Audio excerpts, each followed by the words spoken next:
How often do you beat your girlfriend? Yeah, that's a thing that has never happened in my life. Are you ready to get back to it? Oh, you never had a girlfriend? Huh? No, that's not what those words mean. Words seem to be really difficult for you. Can I just finish what I'm saying, please? Wait, actually define what a word actually is. Can I finish what I'm saying? No, I won't do that. What year, what decade, what century did the word get invented? Yes, I'm not going to do that. But what I am going to do is answer the first thing that you asked. This is severely stupid question. This is crazy.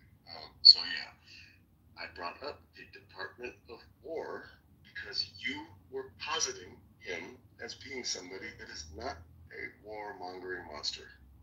That's why I brought that up.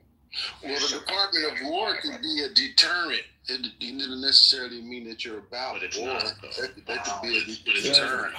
But it's not. So you know how, like, anything. You could, like, for example, war is like as a program to. You know why Trump is sending illegals to countries over in Africa and all around the world? It's just He's doing that as a deterrent to deter other illegals from coming to the country, and it's actually working. That's why the death process is going on. Hey, so Paz, no, I can just fuck with you, Paz, but for real, Paz, you gotta understand about some style of leadership. You know, America has stick power around places like France. They're more diplomatic, right? So when you're in a nation with stick power, what happens is they will posture these sticks as a deterrent. So he's pretty much letting the world know that if y'all want to go to war, we'll take you to war. And I'm going to name this department the War Department to let you know that we're war ready. Because sometimes that posturing can be a very big deterrent to actually going to war. And what history says? They do it with nukes all the time. Don't no country want to use nukes. What history says? They posture these nukes to let the other country with nukes let them know that if you nuke us, we're going to nuke you 10 times. What? Yeah, we'll blow the world up, but so be it. You started it. First of all, that's very, very fucking stupid. Second of all, he's talking about using the Department of War like against like immigrants. Like he's like, we're gonna show them why it's called, the Department of War. So he did that for immigrants? So he's a piece of shit monster. He's a warmongering person. So he changed What immigrants? What immigrants did he change the Defense Department to the Department of War for immigrants? What immigrants did he change it against? That's not what I said. You literally just said that. No, I did not literally say that. Words are so difficult for you. Yes. Well, what did you say? Maybe I misheard you. What I'm referring to is like what I think is a tweet or something like that. One of them videos that he put on social media that came from like the White House. It said something along the lines of, "We'll show them why we changed it to the Department of War."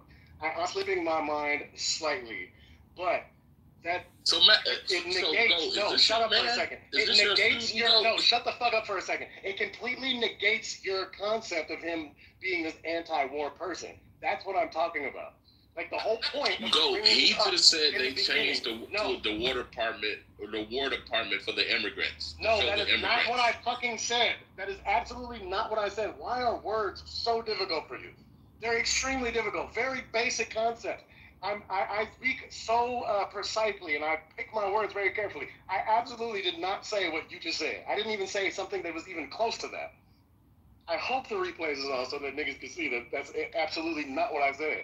It is just speaking to a severe lack of comprehension on your on your side. It's not what I said. What did you say? I did not say that he changed the Department of Defense for immigrants. I never said that. What I said, and I'm referring to some kind of social media post, and I'm even saying that the exact details of it are slipping my mind right now, but I'm quite certain that there's some social media where the White House posted something, and I think that they're even talking about immigrants, and he said they'll see why it's called the Department of War. That doesn't mean that they changed it to the Department of War for immigrants. It just means that they are going to enact war-like tactics on illegal immigrants and people that support them. How is this so confusing for you? It's really easy to see how people like y'all ended up thinking that Trump was like the better option because there's just a severe lack of critical thinking. That's why you niggas seen Kamala Harris and Trump, and somehow, and I hate Kamala Harris, I'm not a fan of her. She very obviously was the better option. It's insane to think otherwise. You have to be a severely, unbelievably stupid or evil person to think otherwise. Why do you hate Kamala Harris? This shows this. Because I'm from Oakland, California, and I have had a lot of familiarity with her, and I do not like how friendly she has been with like SFPD, with Oakland PD, her refusal to hold police officers accountable. It's actually not any of the shit that people talk about in the media, because I know that those things are more nuanced, like the whole thing about like cannabis and things like that. She actually has done some progressive things in that department that a lot of people don't talk about. Like she actually did spearhead a program that was dedicated to rehabilitation and helping people who had been arrested for cannabis crimes and things like that. It's not that. It's actually her refusal to hold police accountable for things that happen out here in the Bay Area. There were egregious cases of racial profiling, of harassment, of police brutality that was targeted, people that were murdered, people that were beaten, and her refusal to hold them accountable because she was very like close and friendly with the police out here. You know, like they call her the top cop. You know what I'm saying? Like that's the truth. So yeah, there's plenty of reasons I don't fuck with her. I don't fuck with her stance on Gaza. I don't fuck with a lot of things about her. But if I don't fuck with her for her stance on Gaza, then I'm absolutely not fucking with the dude who is like sucking Netanyahu's dick, who literally is talking about flattening Gaza and like moving out of the. He's literally talking about ethnic cleansing. So yeah, I that's the thing about like presidents and leadership, is it actually is unfortunately the lesser of two evils. And if anybody on this planet thought that Trump was the lesser of two evils, they're either an evil person who does not care about humanity, or they're a severely stupid person who was gullible enough to actually believe the things that Trump said.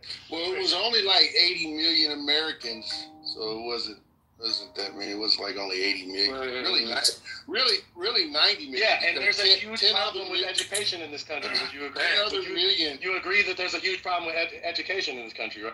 Yeah, 10 other million for the Democrats didn't come out, so actually 90 million people agreed with Donald Trump on that. So I don't. That's another stupid math. They say the numbers don't lie. What does that have to do with what I said? They say the numbers don't lie. Numbers have context, What though. does that have to do with what I just said, though? How does that relate to what I said? They're not going to be able to refute nothing you said, password. They're not going to be able to refute nothing you said, because everything he said is on par with what happened in the election. Even his honesty about his views on Kamala Harris. Like, he could have came out and said that he loved Kamala. Nah, his views was honest on that, but he understood that, hey, in a cycle like this is what we're getting. Unfortunately, hey, I'm not sure what you guys' political views were prior to 2016, but we know MAGA didn't exist. So I'm going to believe that the propaganda wave of MAGA really worked on you guys. That's all I can assume. Like, a lot of black conservatives on this app claim that they were Democrats at one point and then say that the Democratic Party left them type shit. And I'm starting not to believe that. I'm starting to believe that these were politically ignorant people from the beginning. And once somebody like Trump came around who could spew some of the rhetoric that they could get behind, like it's somebody in the chat that said Trump is running America in a masculine way. Like, what the fuck do that mean? That means a lot. And if you don't understand that, if you don't understand that, what does that mean? You don't understand that basic. I understand what masculinity is. I understand what masculinity means, but he's not doing a good job. He's not running America like a beta male. So what the fuck does that mean? Like, if you look at Joe Biden, He's a cuck to Russia. Absolutely, He's a cuck to Israel. Like a beta male, though. He's a cuck to Russia. He absolutely is running the country like a beta male. What the fuck are you talking about? He's a cuck to Russia. He's a cuck to Israel. Hold on, Rob. He's bending over for everybody, bro. You over here sucking on Netanyahu's dick, bro. Hold on, hey Rob, but seriously, hold on, y'all. Hold on. President that we ever had. Hold on, but Rob, wait, Rob, you can't, wait, Rob. During the campaign, right?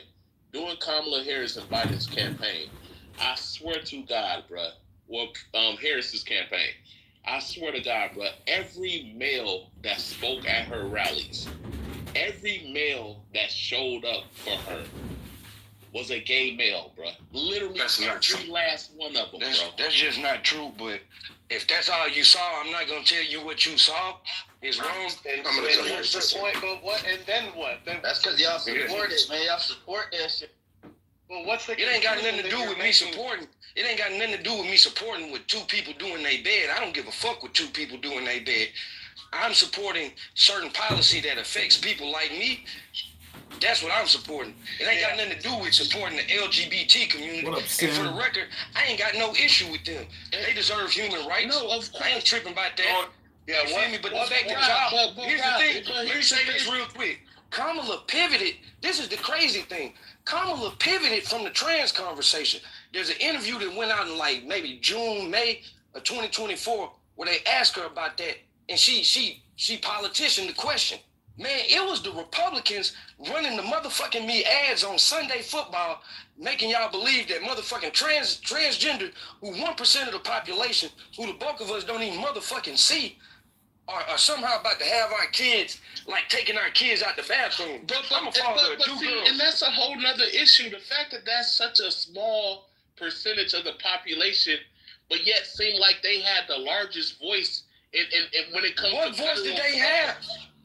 Bro, That's kind of like what did they have? That's kind of like you don't represent a lot of black men, but you yell the loudest. Because What did they have? you cannot ignore the fact that for the last 8 years, from TV, everything revolves around that community, bro. That's not true. And when it came to the For you, it does, but not in general. listen, Nigga, what are you talking about?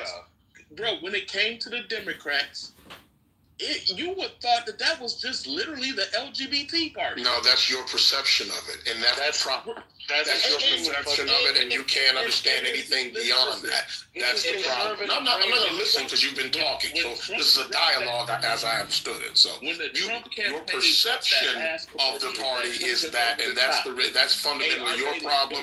That's fundamentally Notorious's problem, and a number of other of you minority Negroes who think that that's the basis of the Democratic Party. That's the problem. With a landslide. Trump said Kamala Harris is for them, they, I'm for you. That's just good marketing, which is fine. That's good marketing, but that works on people without an education like you. But that doesn't work on smart people. You got landslided by a old 70-year plus. That is true. Alleged white racist. I don't know about landslided, but you got landslided, bro. But you also got landslided. The difference is you don't know that you're involved in that number too. But that's beside the point. But she did lose. We have to acknowledge that. But the bottom line is you don't know what you're talking about when it comes to your perception of the Democratic Party, because that's where you're that's with how you've been influenced. And it's very easy. That was the purpose of it. You fell for the banana in the tailpipe. That's exactly how it's supposed to work. It influences people who can't think for themselves. You are in that number. You fell on the banana. Listen. Okay, but I mean that's not even funny and stupid. But I mean I'm just saying the point of that marketing was, and we have to admit it was accurate. I mean it was useful. It was actually useful that what they intended for it to do, it actually did. We bring in masculinity in every factor back to this country. How does that manifest itself, Fridays? Can you show it? Quinn, you can no longer let. No, I'm asking you a question in earnest. What does bringing masculinity back to America look like? You can no longer look like advocate for the nigga, do you think you're masculine, Friday? Look at There's no more trainee reading hour with our kids. That's not true. Masculine to be a fat. That's not true. We ain't doing none of that lascivious legislation that y'all love doing. Listen, y'all would no longer be grooming our kids anymore. We're shutting down pedophilic rings and all of that. All that sick shit that y'all be on. All that national grooming that y'all been on for the last decade. We've had enough of that, bro. If I was standing next to you Friday, trannies are not reading books to our kids anymore. We're not doing that no more, bro. We're not doing that no more. Here's a clue, Fridays. That wasn't happening. That wasn't our women's sport. What is going on? Bullshit no more. That wasn't happening in abundance before. Friday in California who just broke all the. But where people want it to happen, it's happening. That's the point. Y'all, I'm more feminist. That's the point. Yo, you know what's crazy? I'm more feminist than most of y'all. Will you stop talking talking? I'm more feminist than a lot of y'all. I want to protect women. I would agree with that. You're definitely more of a you're more feminine than most of them. You're more feminine. Sports. You're more feminine. You have more fat on your body. I want to protect women's agency. You have childbearing hips. You have childbearing hips, my nigga. That doesn't make you a feminist. Hey, listen. I want to protect. Definitely got more estrogen. Sports. Yeah, man. This nigga There's think no because way he got a biological he got ass. he just broke all the women records in California. Y'all You just say a man had ass, bro? What the fuck? He was being facetious, bro. Come on. No, hey, Armenians, this is how sick these people are, bro. And look, I swear to God, Sometimes I wonder if y'all really believe this, or if you're actually just trolling. Like if you just, I really don't ever know. I think it's a little bit of coming in. It's gotta be, man. It's scary both ways. I was about this the other day, bro. I trying to troll understand why people in that. You were thinking the other day? We gotta hear this. I understand why people in y'all community hate Trump. I truly understand that.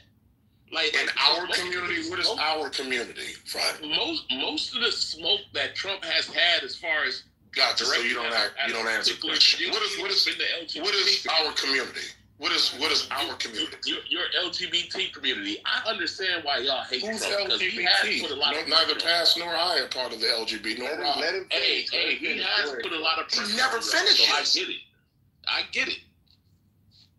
You get what? I get why y'all got so much smoke. He has a lot of smoke for y'all. I get how does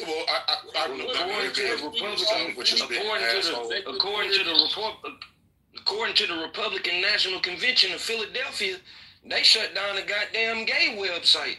All them folks. Go do your research on that, Rob. Do your research. But I know you ain't gonna do it because you love it. You know what I'm saying? You love it.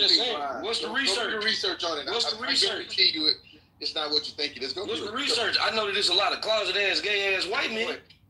Go ahead, go do the research. Republicans like Lindsey Graham.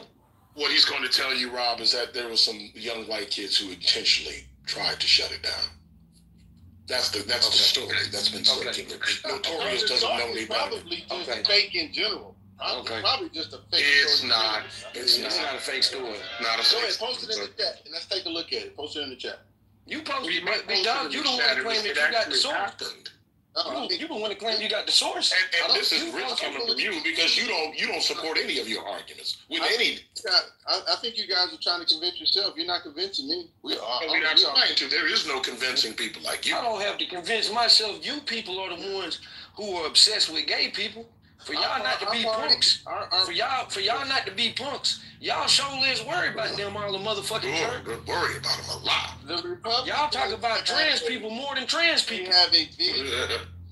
They have a purpose. Y'all niggas is punks. We have a great motto for this country, and we're moving forward. Our motto is multiple felon, multiple time felon. What has he been divorced 3 times? 3 different baby mamas. Support that culture, felonies, how do divorces. Y'all support that? Who is y'all? What is there? When has there ever been any legislation or any prison reform? What y'all got against those? Who was the prison reform bill written by? Why do we need it? See, every time we ask about legislation, nobody has a fucking thing to say. But about your feelings and about all these other things, yeah, they all got a lot to say. I'm eating this good food. Yeah, I'm sure it is, but you could manage to say it when you ask the question, though. So I'm asking you. I can speak what I want. This ain't I didn't say that you could not ask you a question, brother. The Democrats. You the one that made the comment. I'm asking you who wrote the bill. And I'm going on mute. Exactly. Yeah, it works. You don't know. I don't give a fuck. Exactly. So stop saying shit if you don't know what you're talking about. Shut up, bitch.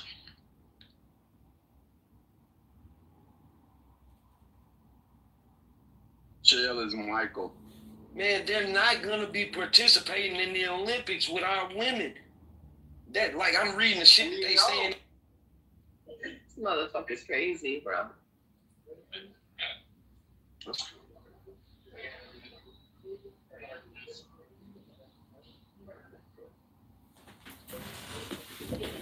I remember one day, it was.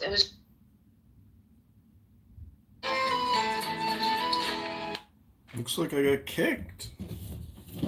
Well, then that's a success, Sin. Hope you're having a great day. This has been Kamala Harris, Laws and Justice, with candidate John. Go to johnforcongress.com. Text the campaign at 312-498-0517. Hope you're having a great day, Sin. This has been In the Mouth, Kamala Harris, Laws and Justice.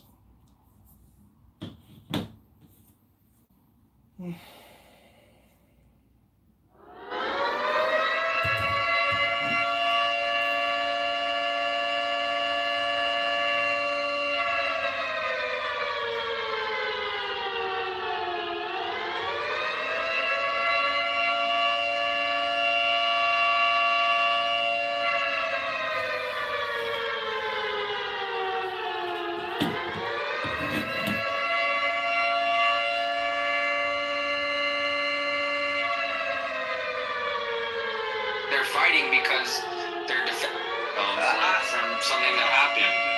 If you live by the beach and your house and the land washed away, the beach washed away, who's gonna pay you? My insurance company. What if they have insurance? Alright, who's gonna Well, pay you need insurance for if you're buying a home. You need insurance. Exactly. What I'm saying, do you know what's beautiful about you guys? You guys have got so much confidence. The second that the government or the empire that comes underneath your feet is gone, I wonder what you're gonna do. But one thing I will tell you is the fact, no empire lasts forever.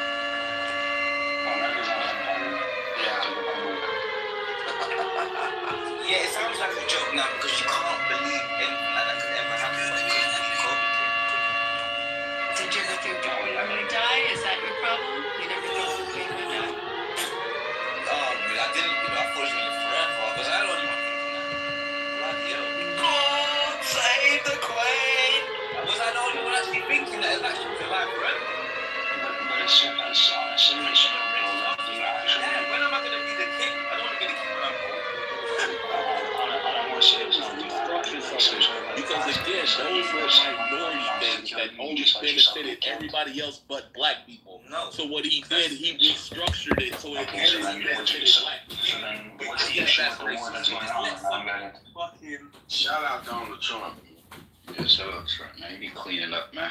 He been taking away federal jobs from niggas like Clinton, man. That's why they down bad, bro. Y'all was wasting money. You niggas was wasting fucking money. Yeah, Quinn still Henry gone. Nah, he left when I dropped that truth bomb on him. He had to get out of here. He cooked you real bad. No, he's still here. He cooked you. Yeah. Really bad. Quinn, to answer your question, I wanted Perhaps you guys could get some real moderators and they can move me to the bottom and then start talking to me. That's also fucking stupid. But yeah, go ahead, Notori. Yeah, no, I was gonna say in one area, and this is not my opinion. Shut up, stupid. Not you, This is your Notori. guys' narrative, right? Your guys' narrative is that Donald Trump has basically put a firewall in the most important entity in America, which is the Supreme Court.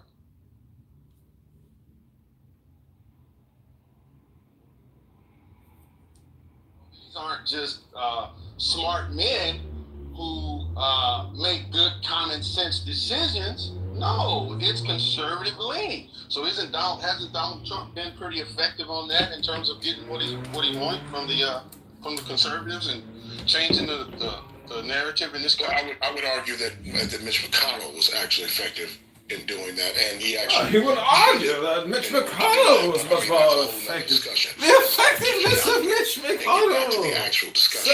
So what was your overall point? Your overarching point, if there was one? I didn't really have a point. My point there we go. That's it. There we go. My point was is that you guys were saying that there was an issue with policy as if Donald Trump is not being effective, right? And I'm telling you that I disagree with you that Donald Trump is being extremely effective. As I said, I used your own talking points. You guys said that 45% of Project 2025 was already done, and he's only been in office like 8 months. So Extremely effective. Pretty damn good, right? Like, so I don't understand what you guys are saying when y'all saying how you say Donald Trump is dumb, he's this, he's that. Well, why the fuck is he being so effective? Extremely effective. That's what winning looks like. I mean, what can you say to this? I mean, there's no basis from which you can talk to people who don't have any common sense. I mean, if you think that's winning, What can I say? It's winning for the people that voted for him. Why don't understand? It's like y'all want Trump to do shit for people he didn't vote for. This is where your stupidity continues to persist. He's not just governing the people that voted for him. I know that's the way that you view politics. I get that. That's not the way that, no, you don't get that.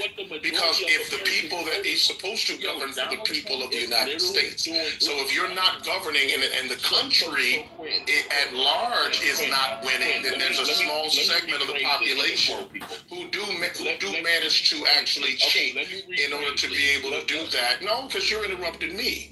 So I'm going to keep just talking. I can keep doing something. And I'm interrupting you, and I actually know what I'm talking about. Down so I could get my. No. You can just stop fucking talking and have an exchange. Because this is loser. That's what losers do when they can't compete in conversation. They try to move people away from the conversations they're having. No.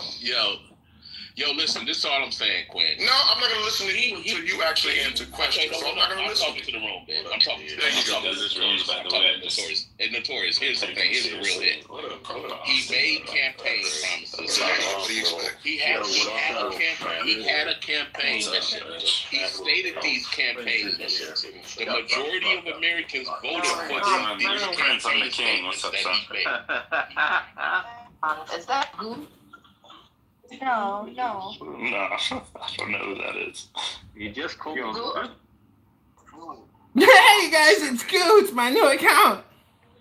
Oh my god, I hate you. John, you're still spying like a little. This faggot John.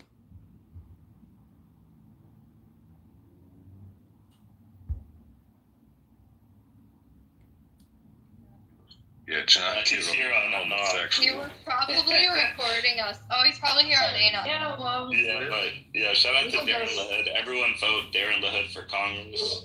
John Kitover is an unstable psycho. Okay. Yeah, John Kitover, aka Edmonds, deserves to be in the psych ward. Yeah. Damn psych ward, man. I'm actually. I don't want to see any the rest of my. I'm waiting for my birth certificate to be doxed now. On YouTube. I'm ready for my birth certificate to be doxed. I'm ready for my son's birth certificate to be doxed. Come on, do it all.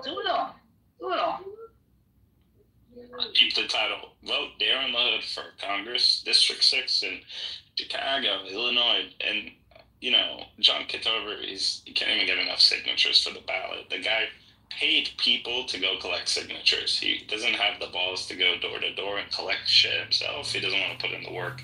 He'll never be. He left. Oh, no, he's still here. He'll never be in Congress. What's his name? John Kitover. Yeah, a faggot named John Kitover. You know the one that goes naked on YouTube? Oh my god. Oh, he goes naked? Oh, I knew you was a faggot. Yeah, I have pictures on my other phone. Hold on. I should charge it and send it to you guys. I have naked photos of him on YouTube. Oh, God. Wait. See, this is how you know YouTube is a bitch, man. It would be good for, like, ammo. That's why I took a screenshot. It's good. Look, but see, YouTube. Wait, so is he actually naked? Or? No, just shirtless, bro. No, bro. He's down to his boxers, bro. Like, he's naked. Yeah, that is shirtless. Wow, so he ain't got no pants on. And I can see everything. Wow, YouTube. I got another one. He's like wearing like a men's underwear, like men's panty. If you're like me, you can take pictures in the shower and people are gonna, distribute them. But if you're like John, you don't want that shit on your phone. Come on. I have your pictures too. I'm not gonna lie. I was impressed, Prince. I was impressed. Who said that? Friends, don't be bragging about your sins. Be modest, man. Come on. Who's impressed? Can't nobody on this motherfucker say they got any naked pictures of me. I'm so proud. Are you sure about that? Yeah, I know for a fact. I don't send nudes out. I already seen your That's a lie. Oh, you heard that, didn't you? Paz. Come on, man. Respect the Muslim sisters on stage, bro. All right.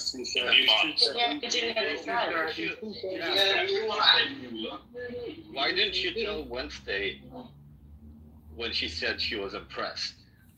Because you're the ones, trying to entice people to do haram, bro, and I don't like that. I'm coming straight to the source. Okay, I agree. I'm not the source. She's impressed, bro. What? Yeah, wait. I was minding my own little business. This is what happened, right? I was minding my own little business on the panel. Just right? All of a sudden, I see a naked body right there. I'm like, whose body is this?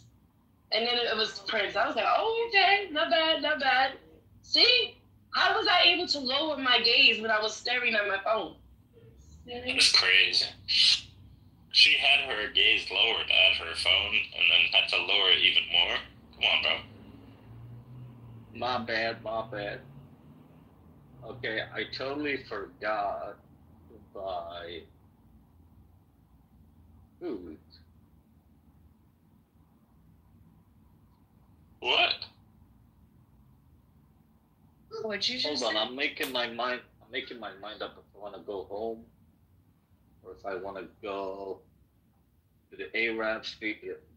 Bro, do you know? Oh my God. Yeah, keep looking, Habibi.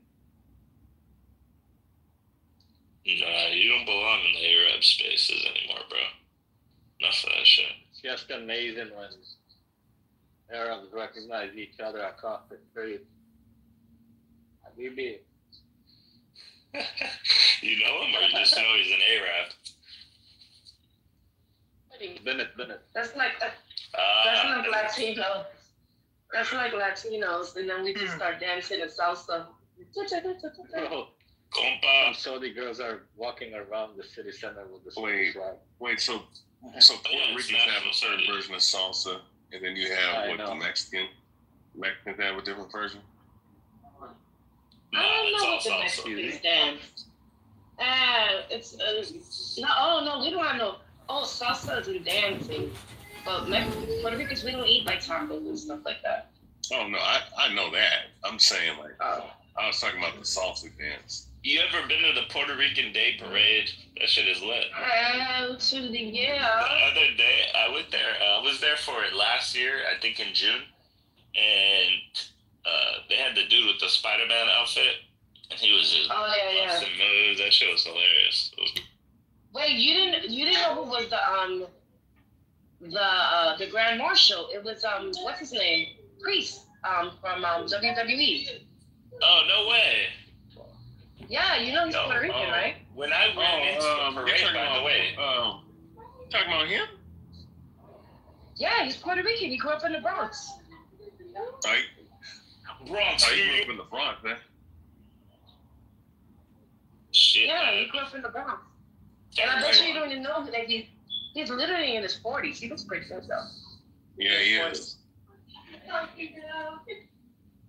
to Fat Joe. Shout out to all the Puerto Ricans. Shout out to Bronx. Shout out. You know where it was? Wednesday. It was right by the Catholic church in downtown or New York City. You know what I'm talking about? St. Patrick Cathedral. Yeah. St. Patrick Cathedral. Yeah. That's where I contemplate getting into it. There's actually two by the Israeli, I don't know, their consulate or some bullshit they have there. Did you spit at it? I flipped it off and I posted it online. And then I went to the ADL headquarters.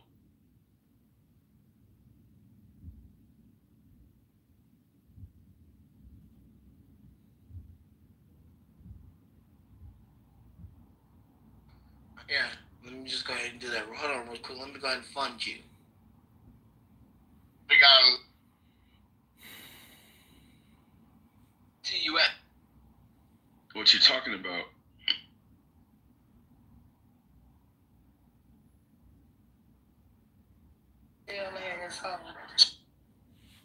فين وخمسة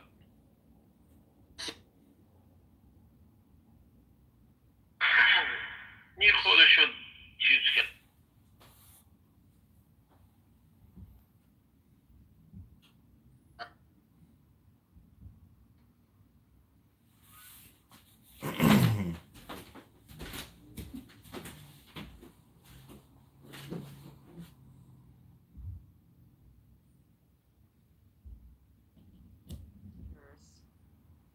it was about the Yom Kippur War or going into Lebanon. Maybe it was the Yom Kippur. Something Tears, Valley of Tears. Do you see that? I'm trying to translate it back to Hebrew. If it sounds familiar. Hebrew would be. Hold on, let me find it. It was very good.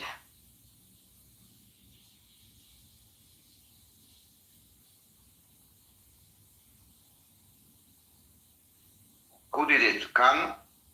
You know, Khan? Here, it's in the Becca Valley. Yeah, Baka, Emeka Baka. This is what I said. Yeah. It's not tears. Baka is like crying, if you would. In English, it's okay. So in English, it's Valley of Tears. Yeah, I get it. This is why I said I need to kind of translate it back and kind of be imaginative to kind of. And then I was like, Emeka Baka, Emeka Bechi. Maybe this is what she means. Emek of tears. Okay, got it. Did you? I'm trying to see who was in that. אצל רמת הגולן.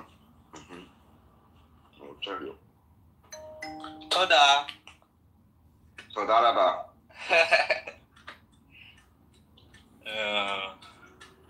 בבקשה. בבקשה. מה שלומך? How are you? מה שלומך? מה שלומך? Do you know my favorite word for the ladies? What? My favorite word for the ladies is matok. Matok is for guys, but don't lie. To drink. Matok is basically sweet, but it's in a. It's masculine. It's masculine. But it's masculine, yes. Metuka. How do you say it feminine then? Metuka. Can I teach you a great word? Metuka. You want to learn a great word? Say that again. I thought you were trying to troll me, trying to say. No. I'm going to teach you a good word. This is a word. No, he thought that I was trolling him, that I said that matok is for guys and metuka is for girls. So, I thought you meant I should say it to the guys. No, I'm going to tell you what to say to a girl. I'm going to tell you what to say to a girl. Yeah, I understand. I understood you. Yeah. No. I was saying, brother, Daniel, yeah, because I know about grammar and how to learn languages, that's how I realized he's talking about the feminine masculine. Okay, so to a girl, you want to call her a haticha. Well, you know what I mean? I've had a few Levensteins in my life, you know? Say hatiha. Can you say chet? And for the man, that was the only thing that was sort of like interesting, and then everything else was just like pointing out sort of how a couple hundred years ago Luke's ideas were not weird, but now they are, sort of thing. Like, I'm pretty sure that if you go back 200 years, Luke's opinions on a lot of things would have been like, you know, not really all that weird. But Luke just pretty much pointing out a bunch of things that are kind of bizarre to have in 21st century. What you guys are saying when y'all saying how you say Donald Trump well, I'm interested actually to see if you agree with Luke on some of these things. Rosa Parks not sitting at the back of the bus and obeying authority was a sin. Rosa Parks not sitting at the back of the bus.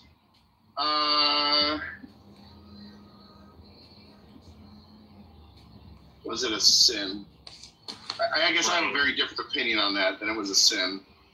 I think it was a sin for. I think it was a sin for very different reasons. So Luke's rationale was disobeying the state is a sin, even to things that are morally questionable or easy for people to parse in the 21st century. Where this is like, oh, wait, why does he think it was a sin? Because it was a woman disobeying, or because she was blind? Has nothing to do with that. Just the fact that you're disobeying the state's laws. Let me guess. Luke thinks that the Protestant movement was a sin too. Essentially, the second half of the article that he wrote is just a bunch of random examples that are not really consistent with how most people feel nowadays. Romans 13 is the widely used and cited chapter in obeying the government, but most people don't understand it. It describes a role of a just and good government, and we have to obey that. But when the government goes against God's commandments and laws, we're supposed to stick to the God's commandments and laws. So Andrew, if you read the article, and this is how I interpret it, all laws created are just because moral authority is from the church and the state is to implement those, and therefore somehow by it's a fallacy. I'm not saying hold on, don't debate me. I'm not having any of these opinions, but I think this was sort of the gist of it. I'm not debating you, I'm just dismantling the article on the fly. Okay, got it. But I also, I mean, if you want to look at it, I might be conveying it incorrectly. If you want to take a look, but it might not be worth your time. Hey, Tidwell, I'm getting ready for you. You're warming up on chess? You're getting good? Yes, sir. Well, we have a test tournament. Got me a 94.8% accuracy. How do you like that? That's pretty good, depending on how many moves you did. Was it more than 2 moves?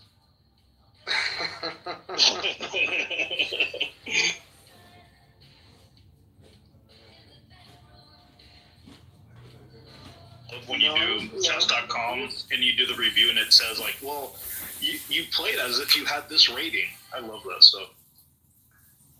No, I like to analyze them even post. I had a 94.8 accuracy, and rating was a 2000.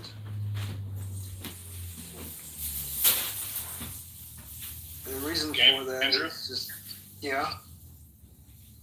I'm Mike21 on chess.com. MIKETWENTY 1. If you want to send me a friend request, I'll play you. Wait, say again? What? Mike20, spelled out, with a 1 on the end. Got it.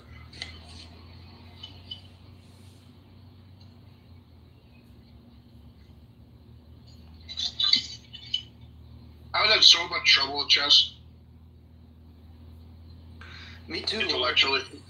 You know what I've noticed? If I'm a little off on sleep, in fact, I use chess to determine how tired I am and my what is the state of my brain to do something. That's what I use it for mostly. I use it to see how bad I lose, and that determines whether I do this task or that task. Chess always seemed to me like a memorization game. Mental peakness.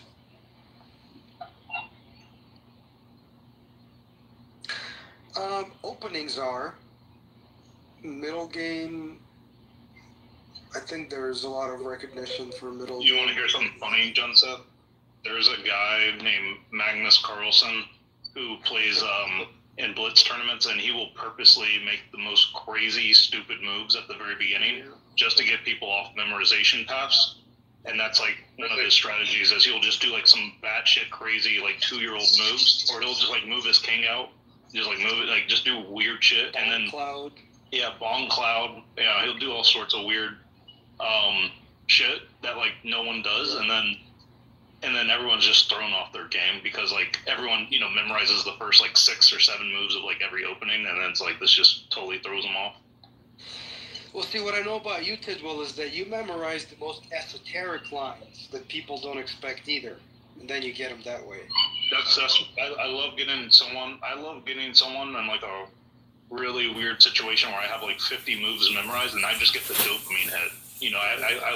I lose no time on my clock. They're like thinking, and for some reason, it's just so satisfying. Yeah. See, that's why I'm always bothered by it. It's just like a memorization game, so I never bothered to do it. But this is super specific. Like you have to think of it like this. Like you've heard like the combinations of like the factorial. Like in the first like 6 moves, there's like a cajillion possibilities. There's no way to memorize everything. It's just you can get into specific lines. What? Like I know the math says that, but I just don't believe that that's actually like the reality. I know too many chess players who are like, it just seems like a memorization game to me. It's how I've always felt. It is for the opening. What Andrew said is correct. It is for the opening for a lot of people, but after that opening, there is no memorization. Yeah, then you gotta see the few moves ahead and the patterns, and you have to be good at recognizing other things. And that's why people that want to get into chess now, you wouldn't learn like a mainstream line. You'd learn like a style that isn't like a popular opening where no one's really memorized your opening, and you're pretty much on par with people going into like the game. You wouldn't like if someone is trying to like get you to play a position, like you just wouldn't play it. You'd play something else, and then you throw them off memorization, and then you're sort of on square one. You might be at a slight disadvantage in theory, but you at least get off the memorization path where you're playing this game of who can memorize the best move, 12, 13, 14 moves in. So like most people that are really good, they purposely make weird moves at the beginning just so they don't have to worry about the memorization piece of it. Interesting. Tidwell, you ever dabble into, I forgot the name of the setup where it's randomized a little bit? The chessboard? Okay, so John said, listen to what I'm about to talk to with Andrew about. You'll like this.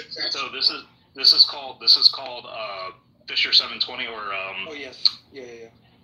So check this out, John said.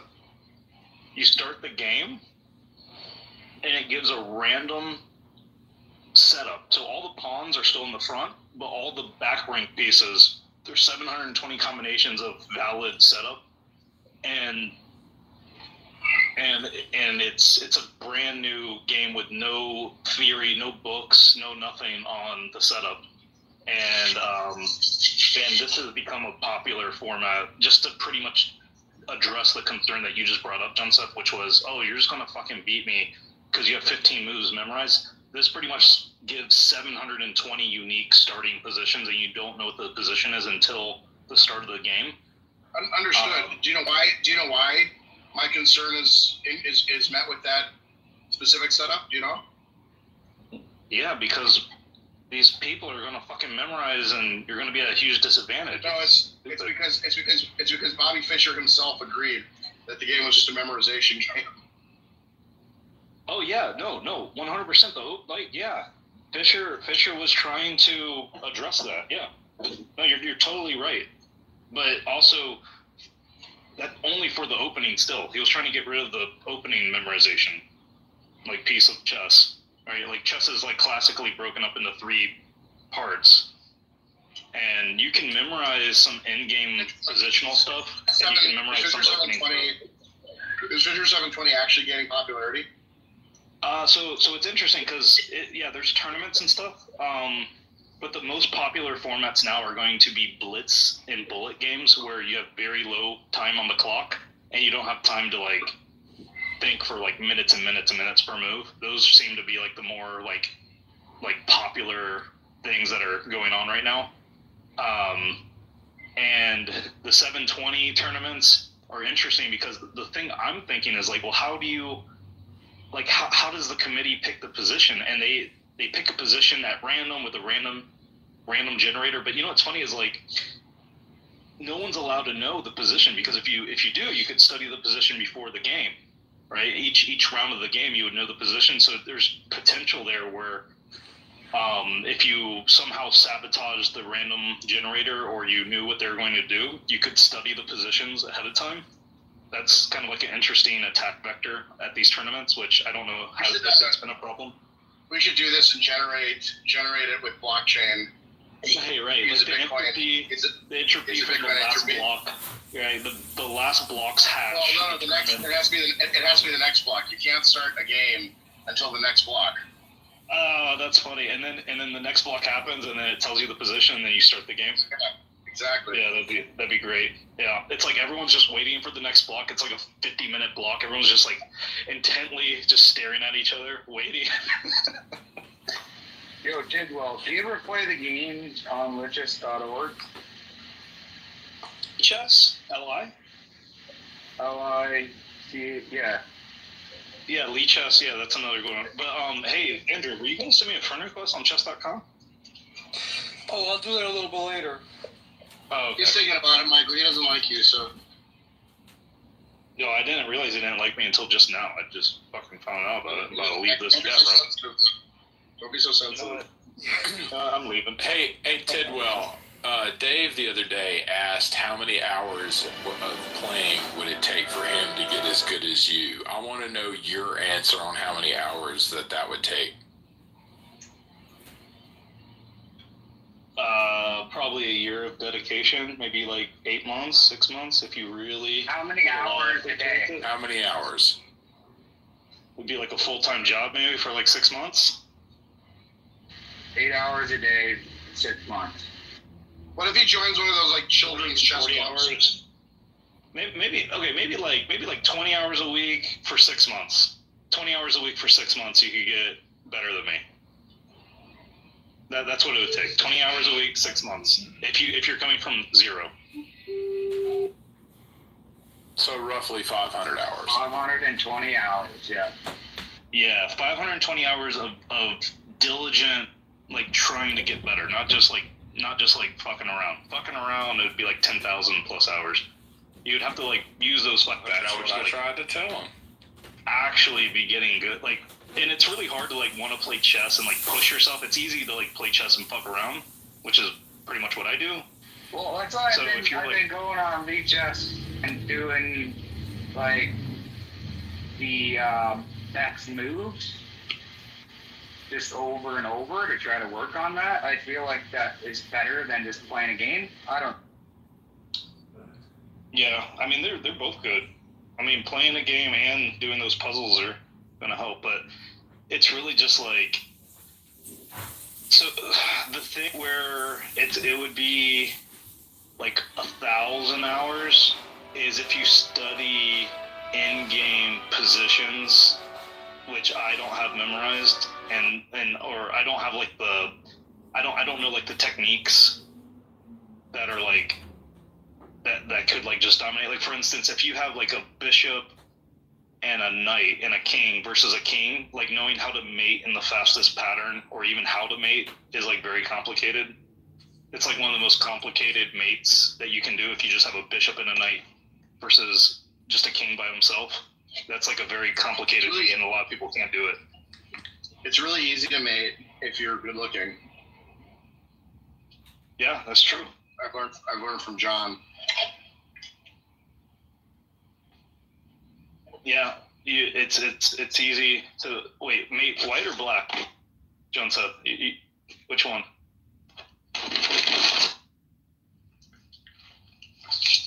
You know what I learned from John? Any waitress that smiles at you totally wants to bang you.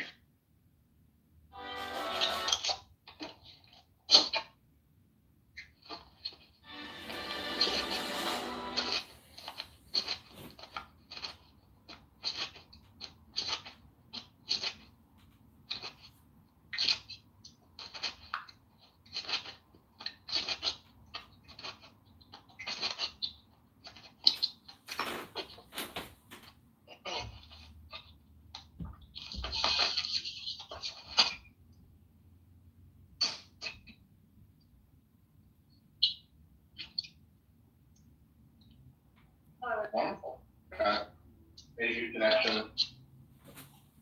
This card.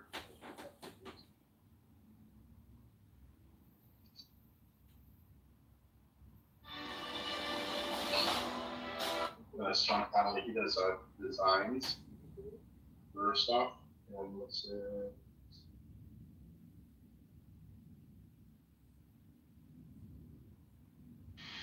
John set your hot mic and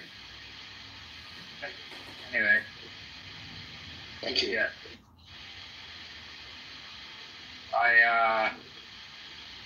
I really want to get better, Tidwell.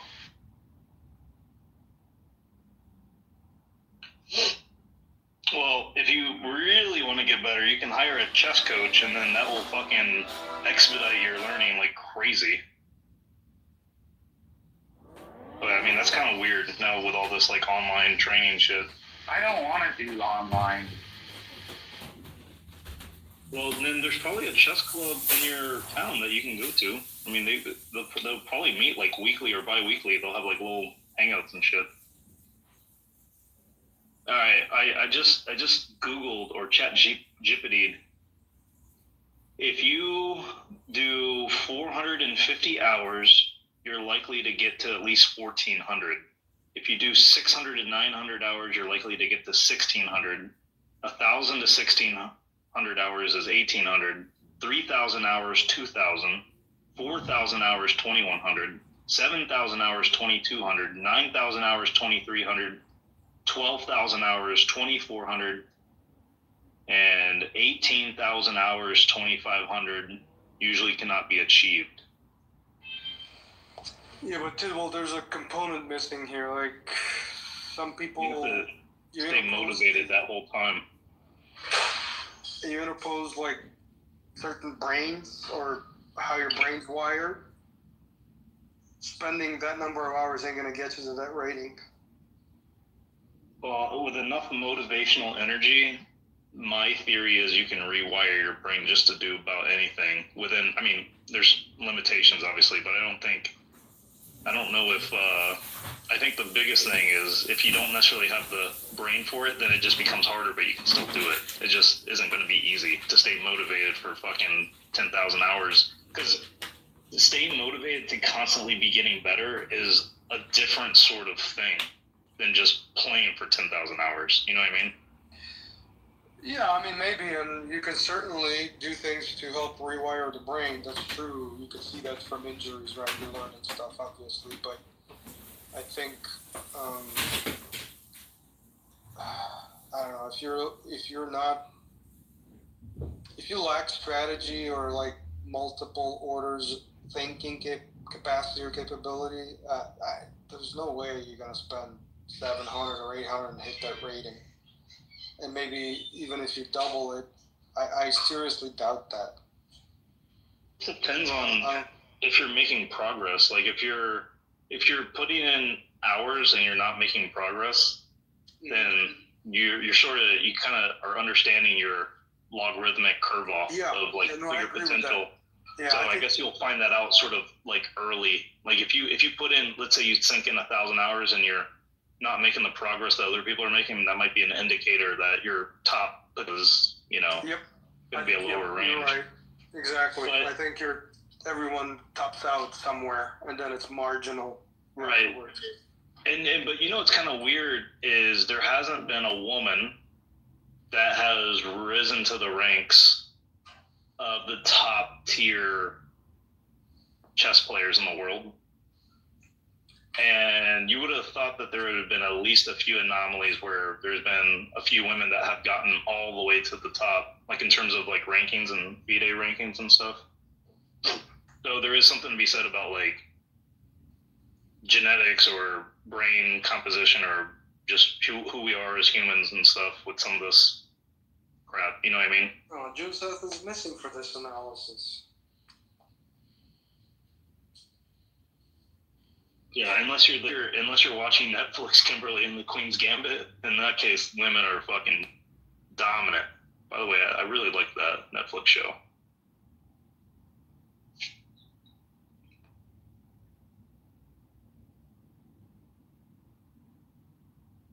How many times have you watched it? Once. How many? Just once. Have you analyzed the games in the series? Oh, but I do know that some of the positions are real because they were trying to make it like fun, so they actually use like real positions from real games that were like epic. So that was kind of cool that they did that.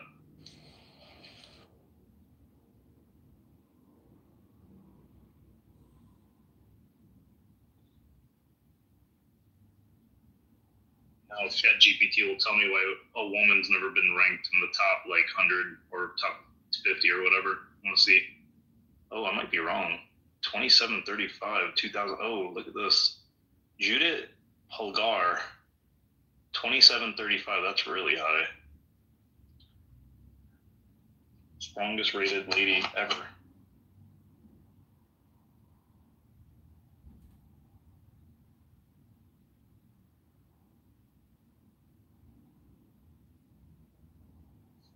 So Judith Polgar, there was a message in the chat that says no woman has ever been in the top 10. According to this, she was number 8 at one point at her peak. So I was wrong. A woman has been in the top 10. Judith Polgar.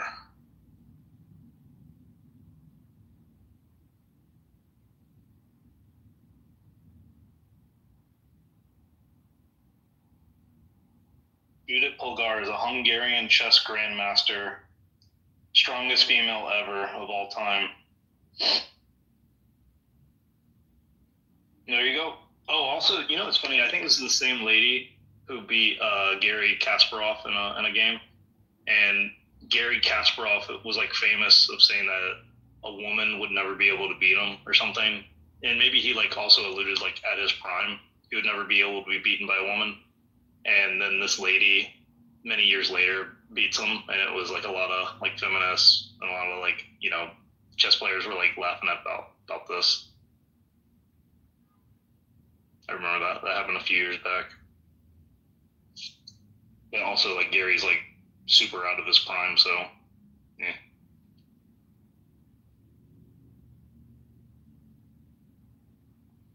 Who's that guy that plays people on YouTube that has the black mask on? You know what I'm talking about? Shinobi or Adam Back, depending on. I mean, he beat Gary. Is he good enough to beat Gary Kasparov right now?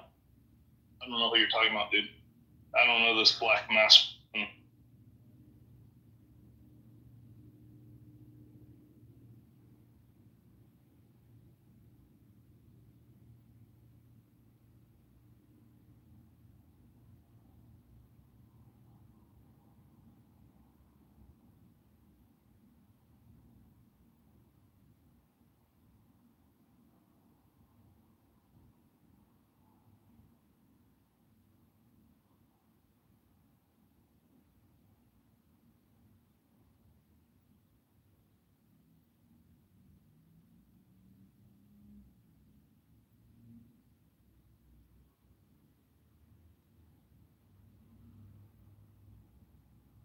I put it in the chat, Tidwell. Ray Enigma. Right now, there is a woman, looks like a Chinese lady, who is ranked 143rd in the world. And she's currently the highest rated lady, apparently. Hua Yofan. So 143rd is where the current lady is.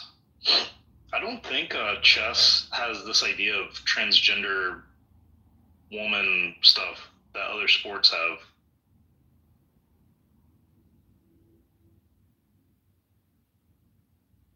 By the way, which I think is kind of also interesting. I don't think there's ever been like a controversy or a drama over women's chess like there had been with other sports. At least it never hit my radar. Did you hear me that I put the clip in the chat, Tidwell? Okay, let me see. Dude, I can't even. Okay, I guess I can copy. I have to like paste this to like Telegram just to be able to click it. That's retarded.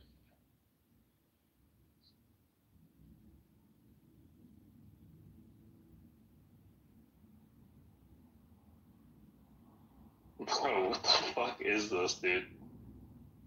This doesn't even look. This looks like an AI video, dude.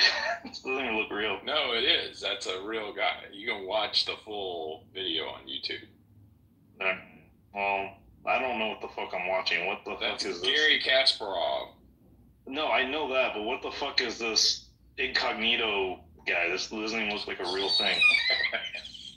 That's how I was pointing it out.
He still plays at an amazing level.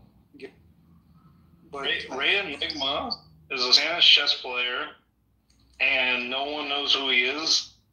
An anonymous content creator, 3 million followers on TikTok, 2 million followers on YouTube, has played Magnus Carlsen, like all the big names, including Judith Polgar, the lady we were talking about just a second ago.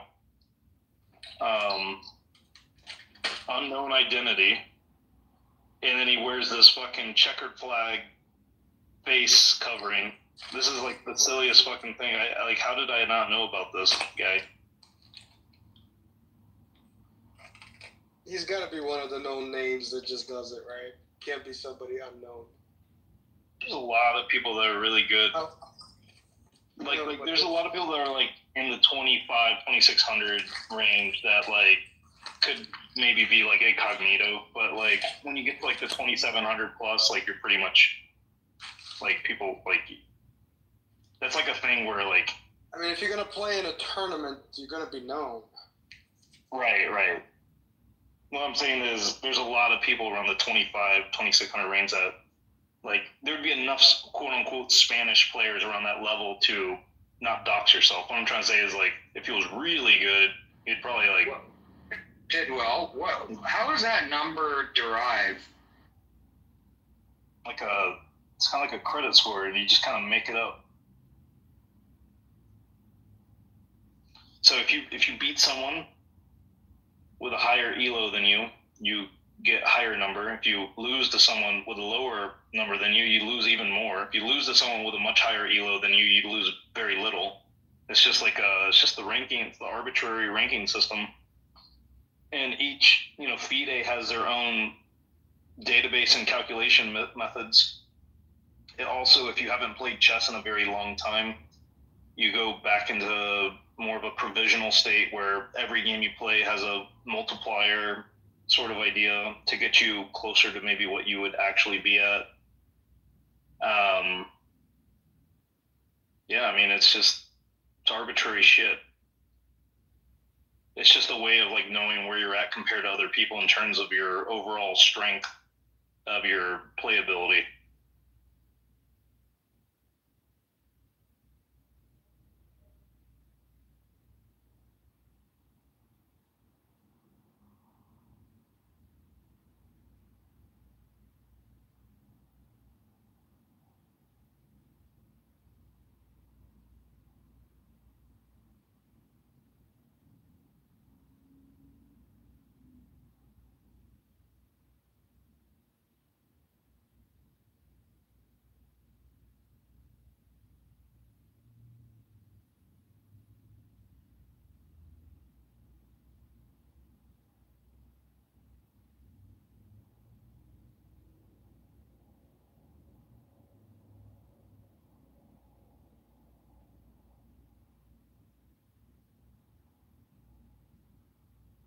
The chat.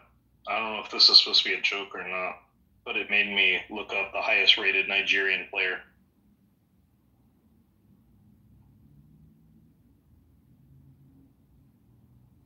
What's their ELO?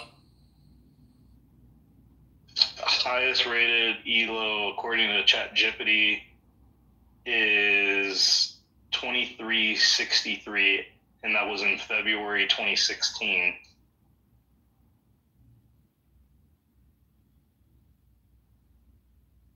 But I wonder, that was 2016, so I wonder what that was 9 years ago. The current highest rated player is at 2331. Nigerian Adabalaram Akatoyi.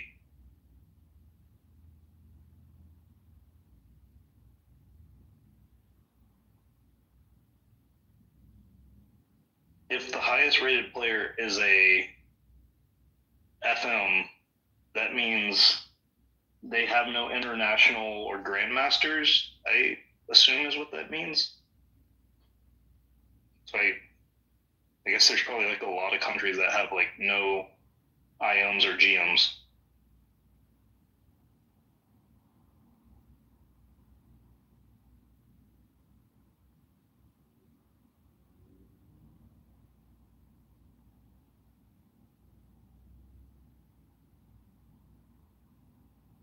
How do you become a grandmaster? You just have to have a really fucking high rating and like win some tournaments and shit. But yeah, but does it come from winning certain competitions or? That's a good question. I think you have to. I think it's like, I don't know. Let me look it up. But there's 195 countries in the world, and only 88 countries have at least one grandmaster. So a little less, a little more than a third of all the countries have at least one really good chess player, like in the top tier. I think you gotta hit a certain rating. But first, to become a grandmaster, you gotta become a master. You gotta climb up that ladder. You also have to reach a rating of at least 2,500, according to FIDE ratings. Earn 3 GM. You have to win 3. You have to perform well in at least 3 tournaments. So in your tournament play, you have to have a performance rating of 2,600 plus, and at least 9 games in the tournament. And so you have to have at least 3 tournaments where you've performed at a 2,600 plus rating. You have to actually have a rating of 2,500 or more. And once you're a GM permanently. You never lose that title. You're like it's like tenure. Like you're once a GM, always a GM, even if you like suck or have like a brain injury.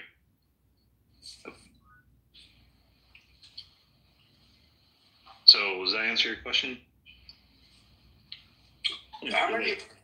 That's that question. Dave asked that question. He's not even here. How many thousand GMs are there? I think it's 3 to 5, right?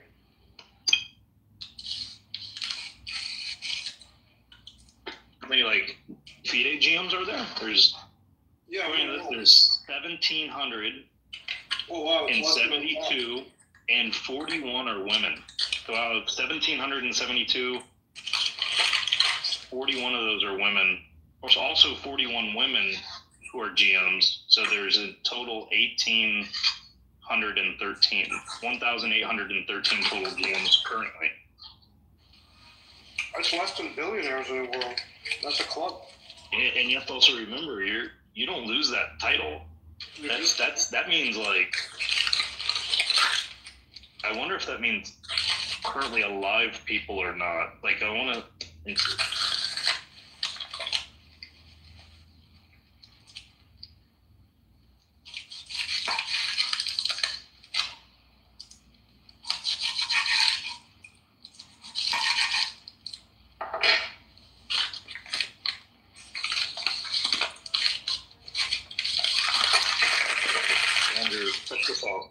Andrew, it sounds like you're eating a bag of chips. That 1,800 number is not living GMs. That's total GMs ever of all time. Holy moly. Yeah, so that's also the people that are dead. which is real interesting. So that means of all time, there's ever only been 41 women that have been GMs and only 1,772 men that have been GMs. So, Well, in fairness, in prior times, the game hasn't been studied or that type.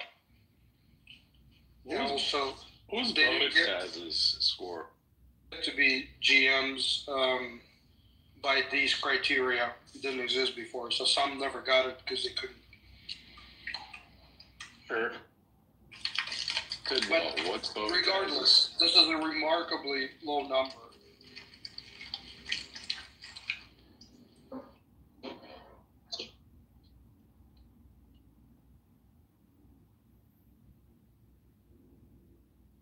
So some sources say that there's up to 2,113 GMs of all time. But anyways, of active, alive people, or active, because I think they only consider someone active or inactive. There's around 700 current active GMs that meet the criteria of the 2,500 plus performance in at least 3 tournaments kind of criteria. So, of the total number of GMs that have ever existed, about a third of them are still active, but they don't go into whether or not they're inactive because of they're dead or not, which is kind of have to read between the lines on some of that.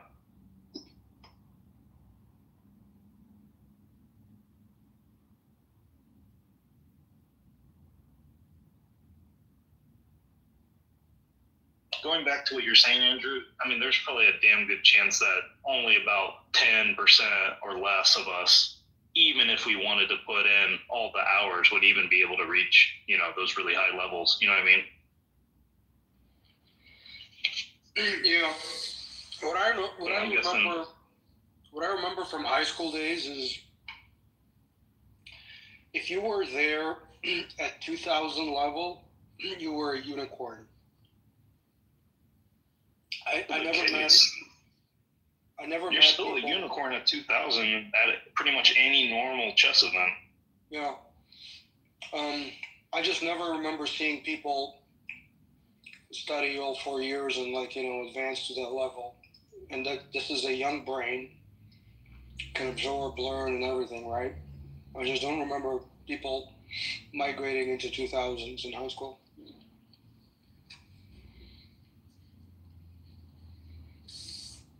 They were kind of already there, more or less. Cool, which I like, is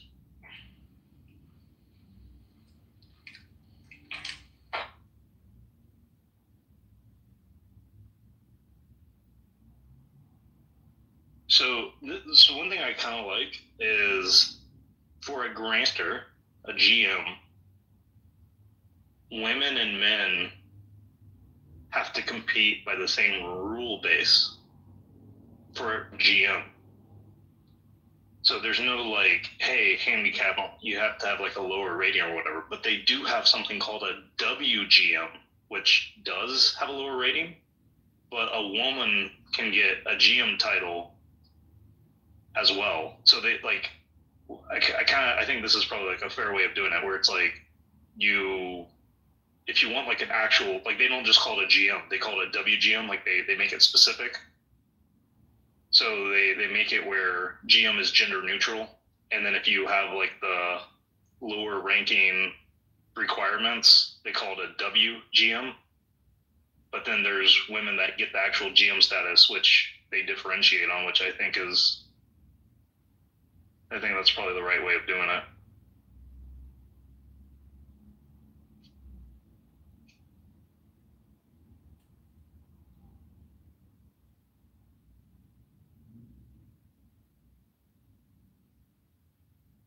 Yeah, Andrew, you could probably get it. 2,092. Andrew, you could probably get a WGM of 2,300 if you put in enough work. But you would fail to meet one criteria to get a GM. I love your enthusiasm, ability, but I don't look good in a dress or a skirt. I mean, that's like right. Yeah, that might be the one criteria you miss. That's probably like the only blocker for you, right? To get into 2300 I think. GM. Mm-hmm.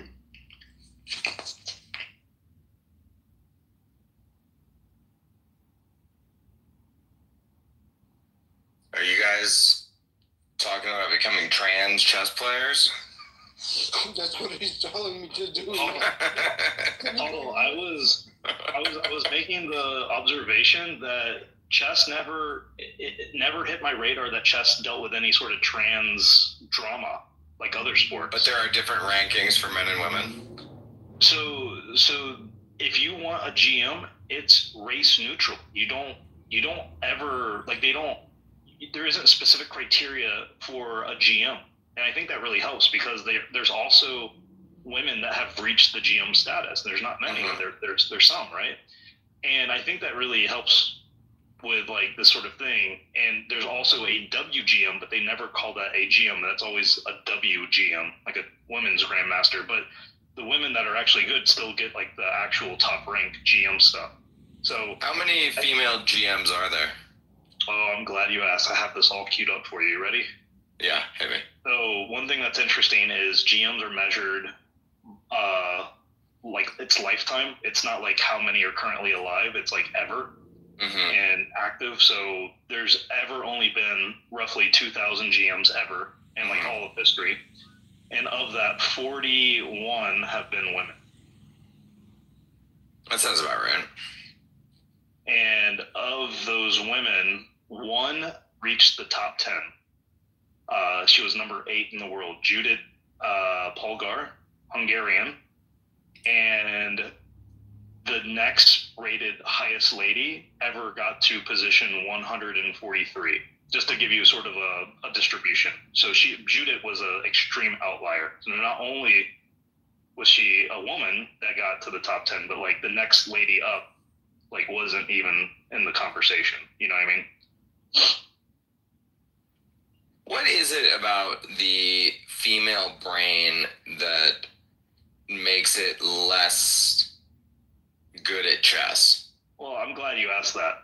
Because women treat their pawns like children, and it's less likely that you're going to want to sacrifice your children on the chessboard. Now, men, on the other hand, are more brutal, and they're willing to sacrifice their children for the greater good. Is that true? No. It sounds good, though. I think it's funny, or I was trying to be funny on the fly. I'm not as good as Junseth than you, but I'm getting there. There's not. So I mean, I would imagine there's not as many women that are interested in chess to begin with, but certainly many women do play chess. Like, I mean, I don't know. When you go to a chess tournament, how many women are at it? Like, what's the percentage that are women? The younger you are, the higher the distribution of like it being super mixed. And then it gets weeded out as you get older. It's kind of like kids with gymnastics. Everyone like under 5 or 4 years old, like it's just pretty much 50-50, right? And then as the kids get older, it's like, where'd all the boys go, you know? You know, I've tried like occasionally to get into chess, and it just never has been interesting to me. I'm just not interested in it at all. Right. Yeah. Like, you might be a woman. It's fine. Maybe that's it. Yeah. I think it's because I wasn't. Nobody in my family played chess, so I wasn't exposed to chess at a young age. I didn't play chess until I was like 25. Right. My 2-year-old is playing chess with me right now. Right. Obviously, he doesn't know what he's doing, but he's like moving the pieces around and like trying to play chess, like just learning the patterns of the pieces. Right. Like I was playing chess at 3 years old. Right. Similarly, like just understanding like how the pieces move early is gonna like help you, even if you don't have like the brain composition to ever like be like top tier. It's gonna like put you way ahead of other people who like never like really looked at it. You know what I mean? Yeah, I don't know. I don't know why. It's not interesting to me, but I do appreciate people who are like when I said the chess tournament and you blundered and then went on tilt. that was very interesting to watch. You know, like I was like curious to watch it, but I don't know. Like playing chess is boring to me. But yeah, it's like was that the tournament where I like totally fucked and won on time? It was a BitBlock Boom tournament, and you made a mental mistake against Rockstar, I think, and then you went on tilt and you kept making mistakes because of your one mistake. You like couldn't forgive yourself for your one mistake. Oh, is this the one where Rockstar beat me? Yeah, Rockstar ended up winning the tournament, I think. So we did another. So the next year. You beat yourself, really. I watched it, and you beat yourself in that moment. So the next year, Rockstar comes to TapComp, and we played like 6 games. Rockstar and I play 6 games with an audience, and I go 6-0 against them. And then the following, I go to BitBlock Boom. This was me like, now I'm like, oh fuck, I like got mad, you know, that I like lost the way I did. Go on to win 2 BitBlock Boom chess tournaments, and then I'm retired. I only saw the one where you lost, so to me, I know. You are a loser. Yeah, I know. I'm sorry. It is what it is. You know. I know. I'm still kicking myself because of it. No, you really were. Yeah, you made like that mistake, and then you just like couldn't recover, and I could just tell that you had the yips. You know, like you just like were in your head, and that happens. You know, but like it didn't help that. I think when I made that mistake, the position was sort of simple and there wasn't really enough entropy, I felt like, maybe to recover. Because I still kind of remember that game. Very traumatic for me, by the way. What is your ELO ranking or whatever? It's pretty low. On chess.com, it is pretty low. Do we lose Michael, or is it me? I mean, I'm still here. Didn't hear you for a second. Let me see. My stats are not impressive. My highest ranking is about 1,600, which according to ChatGPT, pretty good. According to ChatGPT, if you spend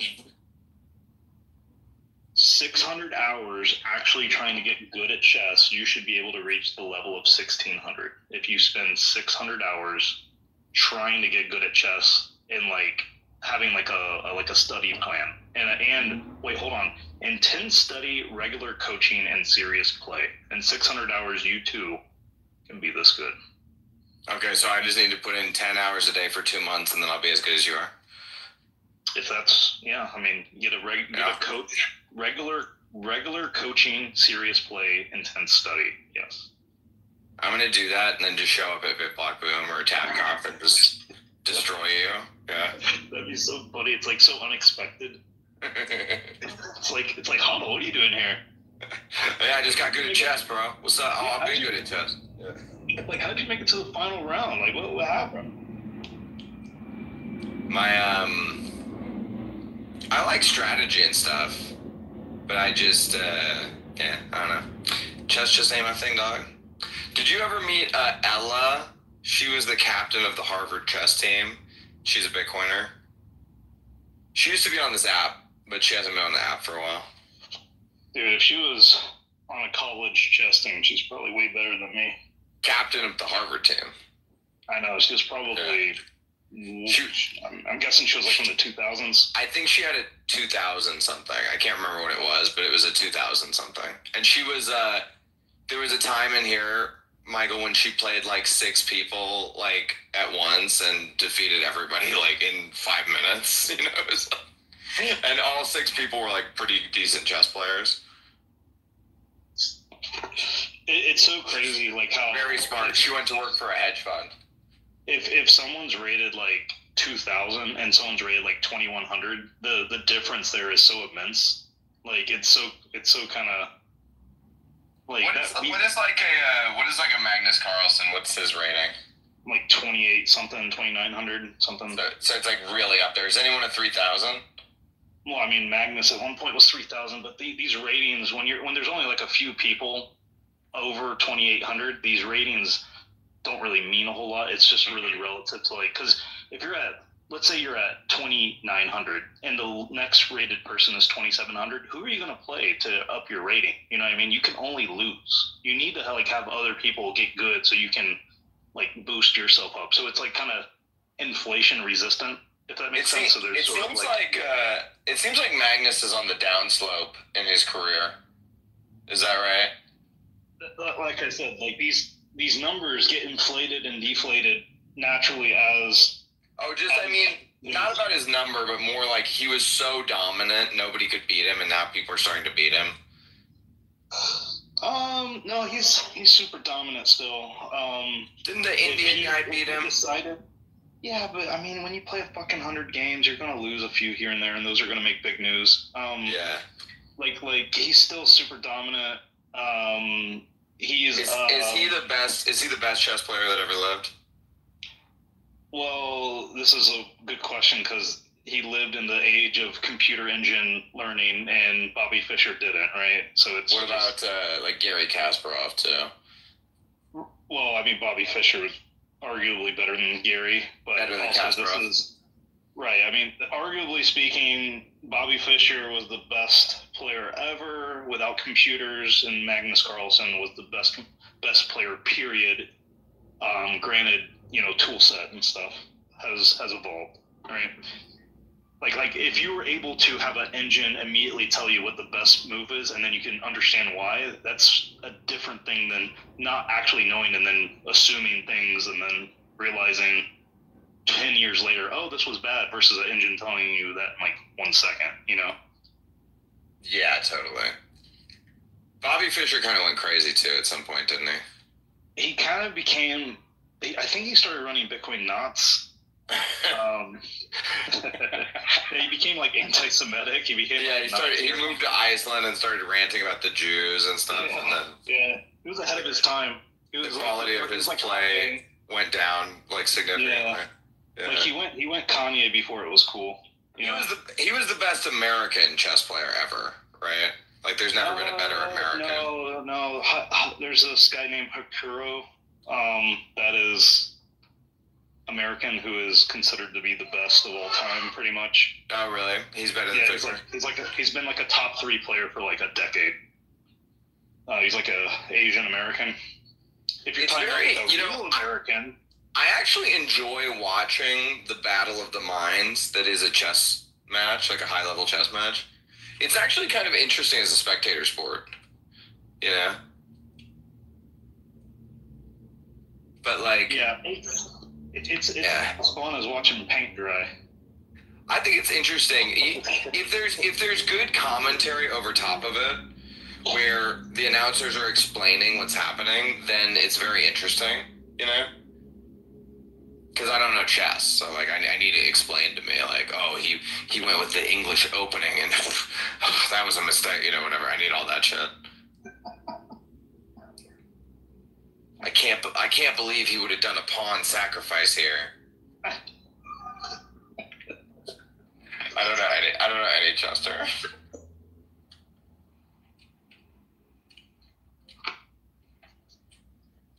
Dude, the thing about Hakuro is he's like a Twitch streamer, and he's like a personality. So like he makes more money from his Twitch stream than he does from like tournaments now. Like that's how big, like, that's like the meta right now. If you're a chess player, you become an entertainment chess player. Kind of like the video game guys, similar kind of thing.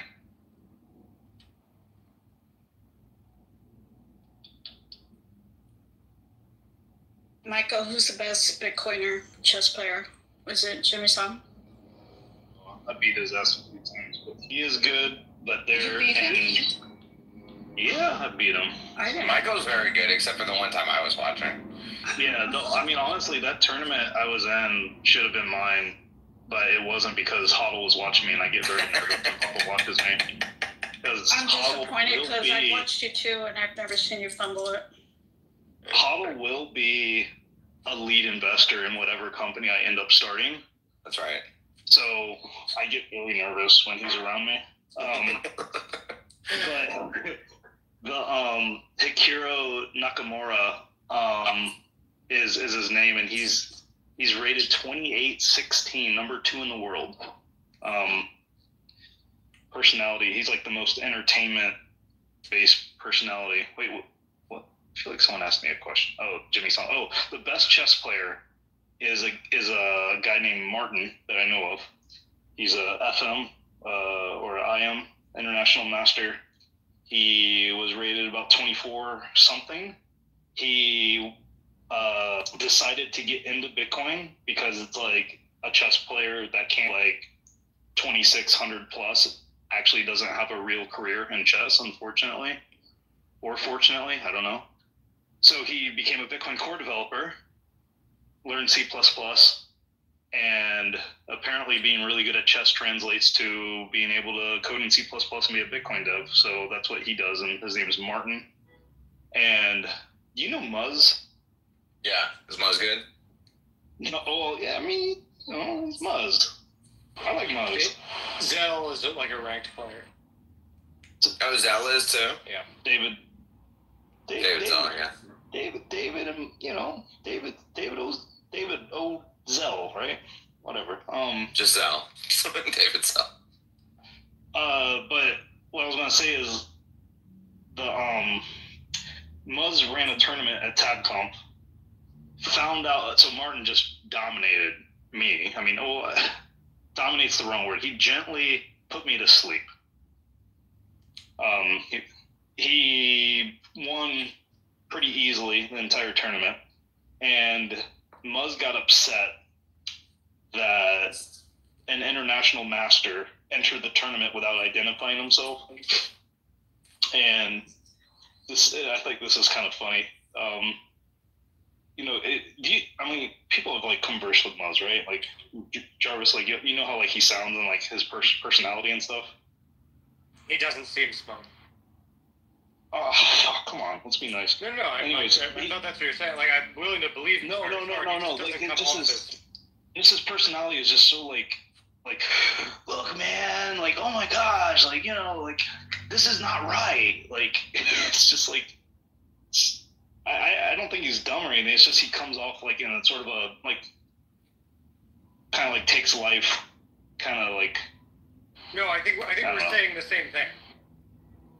Anyways, so yeah, this is the only chess tournament. He comes off like a stoner, like pro. Right, but like almost like it's like a defense mechanism, so he doesn't have to take life too serious, kind of thing. But I do think he's like kind of smart. Anyways, he is smart, yeah.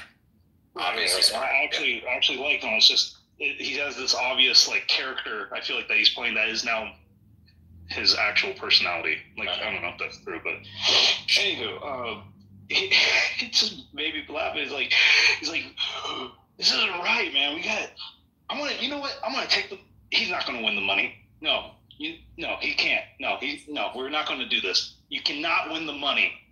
And this is the only time I ever like have seen any chess tournament where someone won and then they're like, no, you're too good.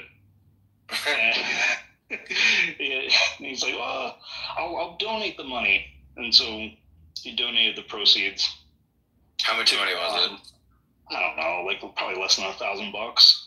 Yeah. And in today's money, probably like way more than $1,000. But at the time, I don't know, like maybe like $300-400 max. In Bitcoin terms, yeah. In Bitcoin terms, like probably $2,000-3,000 now. But he donated the money to the communist, to the woke. What did Max Kaiser say? The woke, transgender, sexual. I don't know. What is? Yeah. Anyways, that's quotable. I want that on. I think. Which trial? The Trump assassin. Oh yeah, he tried to stab himself in the fucking neck with a pen. Yeah. Seems like a really stable. No, I saw that. It seems like a very stable individual. That was the guy who was hiding at the Palm Beach golf course, right? Yeah. Yeah, that guy fucking, what a whack job he is. Tried to stab himself in the neck with a pen. In the middle of federal court. That's a dramatic moment. Yeah, I saw the. Did you see the illustration of it? Sketch. Yeah, it's great. I know, it's crazy. The illustration is one of the craziest things I've ever seen come out of federal court. Because usually in federal court, the sketches are everyone's very dour, you know, and just kind of morose. And this is like a very lively scene, like the most lively scene I've ever seen, I think. The sketch, like, they have all of the walls of the courthouse. They have to frame that one. It's got to be. It's a very exciting. The illustrator was probably like, "Oh my god, this is the best day of my career." Why do they do? Zach, do you know the etymology behind like why they do those illustrations? They don't like cameras in. No, but I know that. But why in that specific style? Oh, and yeah. Good question. I don't know. But I'm sure. You know what I mean? Like, yeah. Couldn't you take a photo and then turn it into an illustration? Like, couldn't you have something with a little more detail? You're not allowed to have cameras at all. It must be that is like the quickest way to draw things in real time, would be my guess. It must be, right? Yeah, it's like watercolor, and they're always like very quick, brief. Yeah, I think it might be like crayons or colored pencils. But if you ever go to a federal court, you can see the guy like doing it. Why is it so like? It seems like we should have more transparency to what happens in federal court. Like, what is the rationale for them keeping cameras out? House rules, maybe. Yeah, I'm not sure. I mean, the transcripts are public. I know, but don't you think we, as the public, kind of deserve a higher level of transparency with federal court? Well, it's also open to the public. You can go. Yes, but it's open to like however many people can fit in the courthouse, and like I think the rationale is like federal judges in particular are really supposed to be immune from any kind of politics, and having it be like a national news spectacle in real time might undermine that. I think that's what it's about. But like the press goes, there's plenty of reporting. Ordinary people can go. Like I went to both the Samurai and Tornado Cash trials, and those are open to the public. I didn't have any special access. I just walked in, and like I don't know, you know, the states draw lines in different places. I think some states don't allow cameras, but the federal system they choose not to allow it. The U.S. Supreme Court also doesn't allow cameras, but they do allow audio recording. Right. I don't know. It just seems like we demand we should demand a higher level of transparency from our government. Is there something like that having video would be transparent about, that a word-for-word transcript plus allowing the public access and reporters access doesn't give you? Like, yeah, I think crowded courtrooms, they do a spillover room where they have closed caption. They can watch what's happening on CCTV. I think it's because video is more. Video is like you're there, you know? So it's like it gives more access to more people to watch the trial in real time. And since we're all subjects of the federal government, I kind of feel like we should all have access to know what these trials are like. Also, actually, in I think lots of, I don't know about trials, and lots of like federal hearings, you can dial in and listen in real time. Interesting. Question for you: Why do some trials get televised and some don't? Well, federal trials don't. That's what we're talking about. But federal never does, and state trials, it's really based on like interest, and then sometimes judges can bar cameras from the courtroom depending on, you know, like whatever, like lots of different factors. Like I think the OJ trial, they at one point barred the cameras from the courtroom, right? Like the cameras were in there, and then I think at one point the judge was like, "This is too much of a circus. It's disrupting my courtroom. Get the cameras out." Yeah, if it gets in the way of a fair trial, the judge can always say. Right. So what you're trying to tell me is Judge Judy was not taking federal cases. Got it. Judge Judy's an arbitrator, which is, I think, like this is my end goal, is to be the Judge Judy of Bitcoin. I consider myself the Judge Judy of Bitcoin, Zach Shapiro. Zach, you know where your stage is. It's there for you when you want it. Also, it's so easy to enforce. You just do a 2 of 3 multi-sig where the parties each have a few. Right. It's like the easiest thing in the world. There you go. Here's your music, Zach. Dun, dun. Zach's on the bench. Knott's first core. CSAM. It's also basically unregulated. You don't need you don't need to be a lawyer. You don't need to have been a judge. Like, if you want to be an arbitrator and people are willing to bind themselves to your decision, you can just be an arbitrator. Zach, are you familiar with the contiguous bytes argument? No. So the fact that CSAM, which is a new term, I think, for everyone. Nope, unfortunately, I heard that one. Well, this is new for me at least, but CSAM having contiguous bytes versus in the witness is distinctly different, and the government and laws will come down, because it's contiguous bytes instead of being separated every, whatever amount of bytes. There's a small 1 byte separator. Have you heard this argument being made by Luke and others? I haven't, but I would be very skeptical of legal arguments being made by engineers. Well, this is currently the Steelman argument for not running core. It's part of the Steelman for not running core, verified by Luke yesterday. I would be willing to stake a lot of money on there is not a reasonable legal theory that gets you in trouble for child porn images if you run core. Man, has anyone just told Mechanic this on Twitter? And Zach, they get mad at Zach for saying. Yes. They get very mad at Zach for saying things like this. They accuse him of all sorts of things. Okay.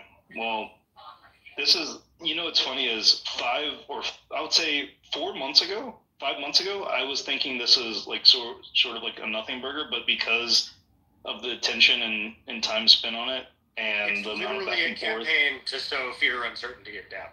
This is one of the most textbook cases of actual FUD I've ever seen in my life. Right, but what I'm trying to say, well, sure. The point I'm trying to make, in case it's not clear, is I really do think that this is doing damage in terms of effort to combat and question and answer endless pits of concerned, upset FUD. I personally know people that are spending a tremendous amount of time either stressed out about this or answering endless questionnaires from people. Yeah, it's a huge waste of time.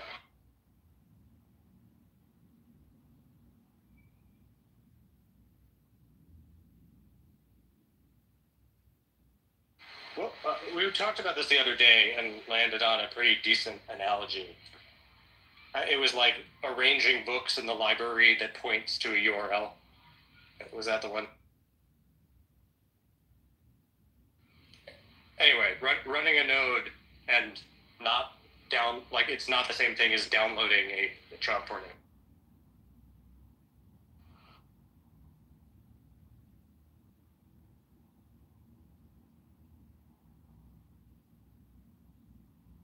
It's very weird because the people that are, saying there's going to be a state attack seem to be engaged in a state attack. Right. This seems kind of like a state attack. Although, let's say there even was some risk of that. The people are going all the way to, if you're a random employee of a company that does ordinals, you are responsible for everyone else downloading. It's so ridiculous. And it's very autistic. Yeah.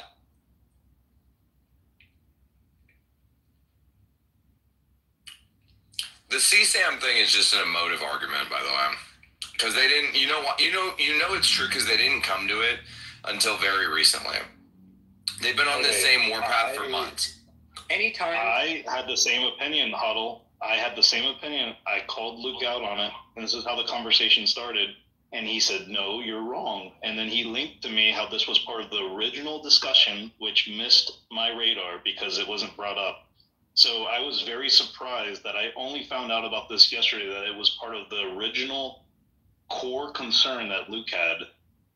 And that was not until yesterday. So I will say he is being consistent on this, but it wasn't brought to everyone's attention until Mechanic screamed CSAM and child, pornography or whatever. Think about the rest of it, right? This is less true in Bitcoin, but let's say, in an account-based model like Ethereum, if you were to send someone an NFT that has embedded code in it from which you could reverse engineer like a child porn image, like, does that, like, if someone just sends you that NFT, you're a criminal, even though you have no control over it? Does that seem like the way the criminal law works? The answer to that is obvious. It's whatever mechanic tells me to think, because that's how people are thinking right now. Because mechanic is a First Amendment lawyer? Exactly. Like, I really wish, like, so I assume, Zach, at one point you've engaged on this publicly on Twitter, or no? Have you sort of avoided it? I engaged when I saw someone, I forget the guy's name, I think it's the guy who runs Bitcoin University, was saying This that is all the people... to Bitcoin University. That guy. He was calling for all the people who work at Taproot Wizards to be thrown in prison. And I was like, this is actually an attack, I think. Yeah, it's actually insane. I can't understand the motivation behind saying something like that. It seems very odd. But I don't think any of these people are. I don't think any of these people are actual state actors. I think they're all just autists. Oh no, I don't think. Oh, by the way, we had the conversation I think a couple of weeks ago about. You asked me if I thought Nick Fuentes was like controlled by or funded by Qatar, and I said no. And I still think no as to Nick Fuentes. I am increasingly suspicious though about Tucker Carlson. I don't know if you saw his new like 9/11 truther stuff, but like. He's like trying to exonerate Saudi and all these like and make it the first version. He's like blaming the CIA. Clearly, this is going to end up being an anti-Israel thing at the end. But like, he really does seem like he's doing exactly what like. Why are we knowing he got $15 million from a Qatari? Okay, I didn't even know that, but yeah. Who does Tucker? Whose interest? I mean, other than maybe the Qataris or whatever, but like. Whose interest does Tucker serve? You know, that's the question I keep asking when I think about Tucker, because I see him run these playbooks, like, on people where, you know, he'll go out and discredit somebody in a very high-level way.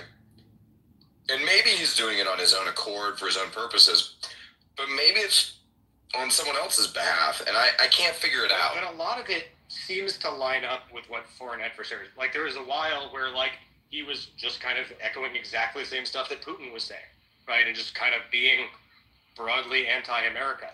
And like now it seems like it might just be that he is accepting foreign money, and it's not one, it's multiple of these groups. I haven't been listening to him. I never really listened to his show or anything, you know, but I've seen clips and whatever. He's just like a person on my screen. But I really kind of don't take him seriously anymore. Because I think he works for somebody, but I can't figure out who. Well, apparently Qatar gave him $15 million. So that, you know, it could just be. Is that enough to buy him, though? He's very rich. It's enough to maybe buy a weird 9/11 truther documentary and to focus more on Israel. Yeah. Well, by the way, the question I asked you about Fuentes was not about Fuentes having direct involvement with the Qataris, but the question was more specific as to, do you think that Fuentes hitting all of our social media screens is because of the Qataris? No, I think it's because of the anti-woke Twitter algorithm. He is blown up on my Twitter feed. The algo all the time is pushing his videos. He's the new Andrew Tate. He's taken over the algo. It was like starting 6 weeks ago. Yeah. Before Charlie Kirk died. Oh, for sure.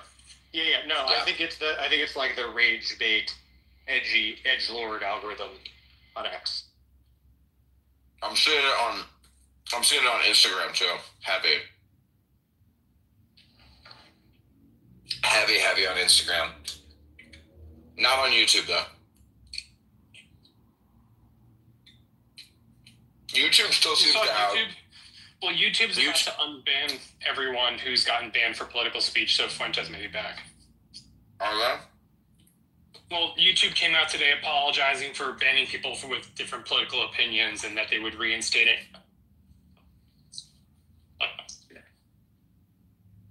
I don't trust it.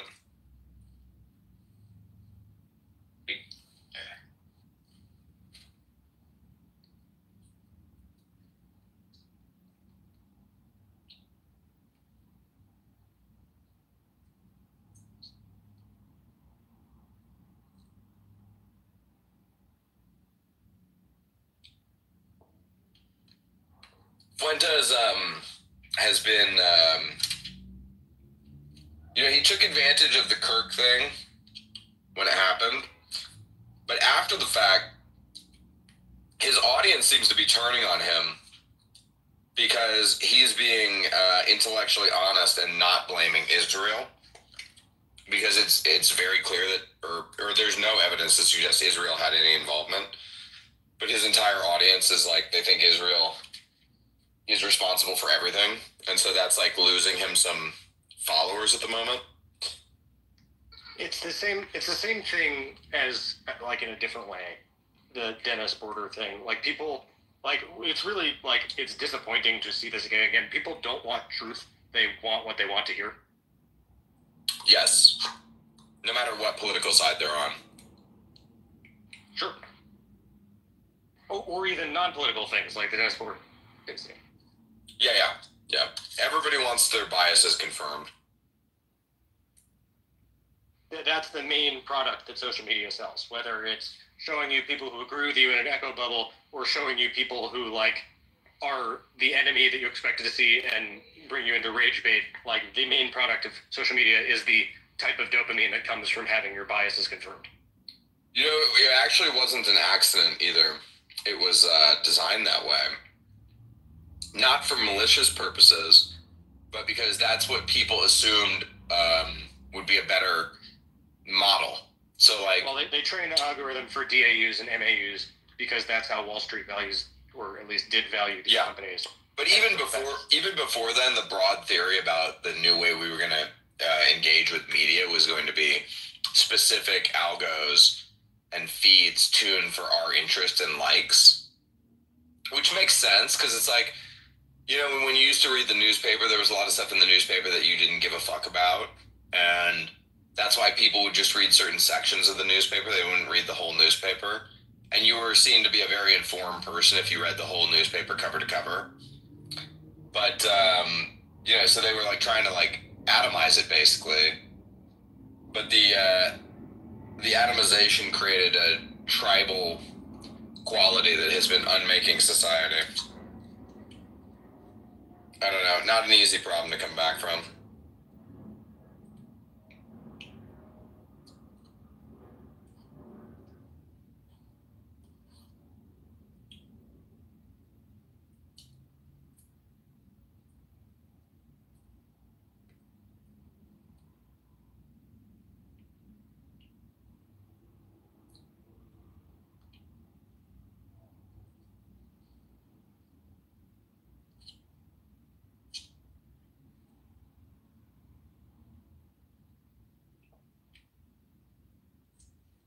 I think the Charlie Kirk thing, at first glance, I thought was good for Fuentes. Now I think it's actually bad for Fuentes. Because Charlie Kirk has become such a martyr, and Fuentes really was his mortal enemy.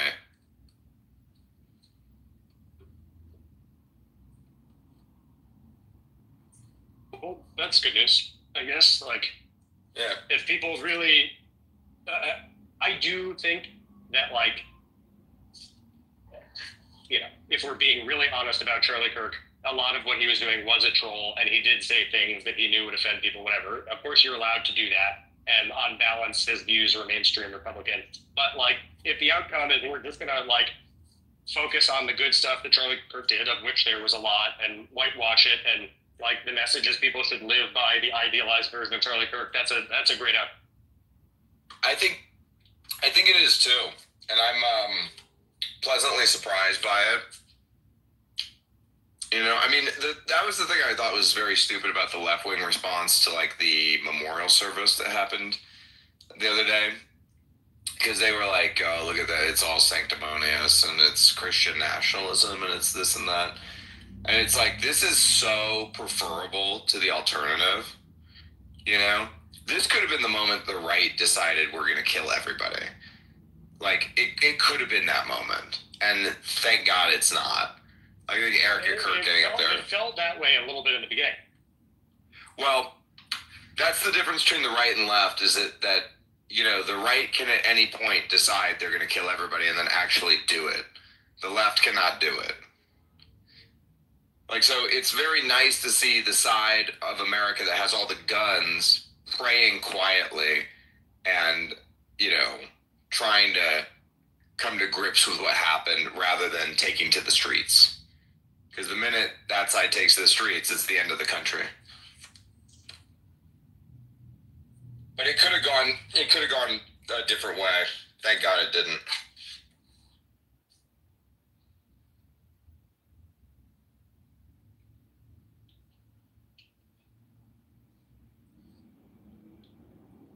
Do we think this is the end of Dennis Porter? Like, I am surprised actually at the level of, like, I thought everyone knew that his chick was overhyping stuff and, like, they were stupid for calling it for it this time, but people are angry. I need to read some of the tweets. Like, if you go to his, people are upset and just universally flaming him.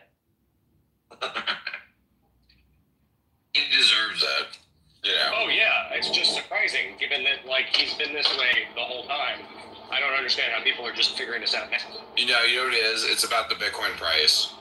So people are really, this bull market has really sucked, and people are really starting to get annoyed by it, and they were looking for a reprieve, and they thought his announcement would pump the price, basically, and it didn't happen, and now they're furious with him.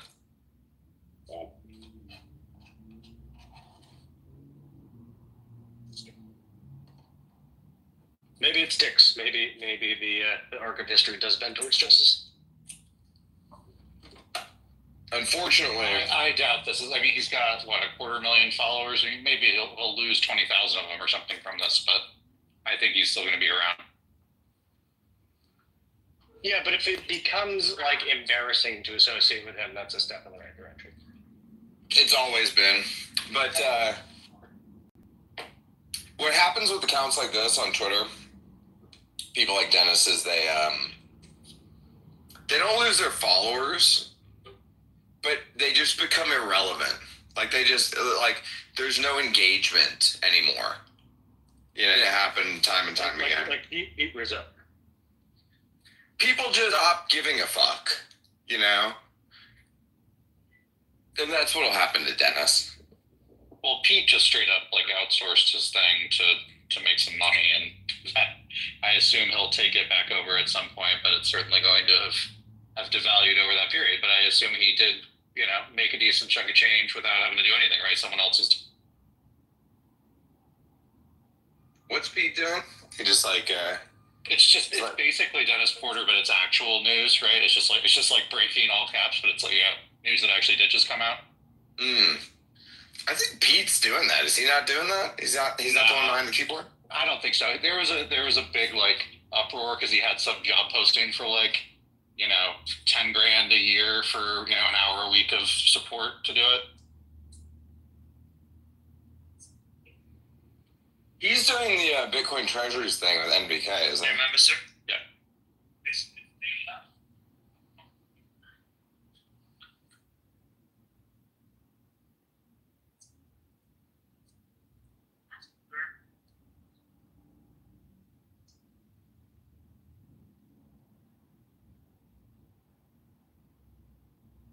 Yeah, I think he's doing a few different things.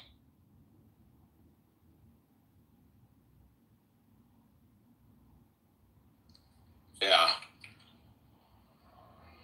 But yeah, I've seen this happen. People get famous or infamous or whatever for something, and then everybody just gets bored with it. That's how, with a whimper.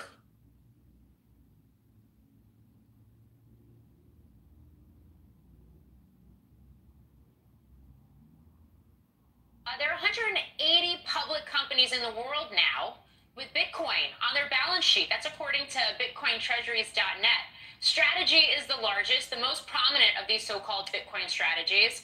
Really sort of coins the concept. The company was one of a number of industry leaders in DC last week as well, pushing for the strategic Bitcoin reserve bill. So joining us now is Michael Saylor, Strategy's executive chairman. Michael, it's great to speak with you. Yeah, thanks for having me, Morgan. Okay, there's a lot to get to, but first I do want to start with the fact that there are reports that you were in Washington last week meeting with policymakers about this strategic Bitcoin reserve bill. How are you advising lawmakers right now, and why is the case there to create a strategic reserve? Well, I think Bitcoin's good for the nation, and the country would benefit. We did buy something like 78% of the entire United States for about $40 million over the past 100 years or so. So I think the United States ought to own a large part of cyberspace, and Bitcoin is the next frontier.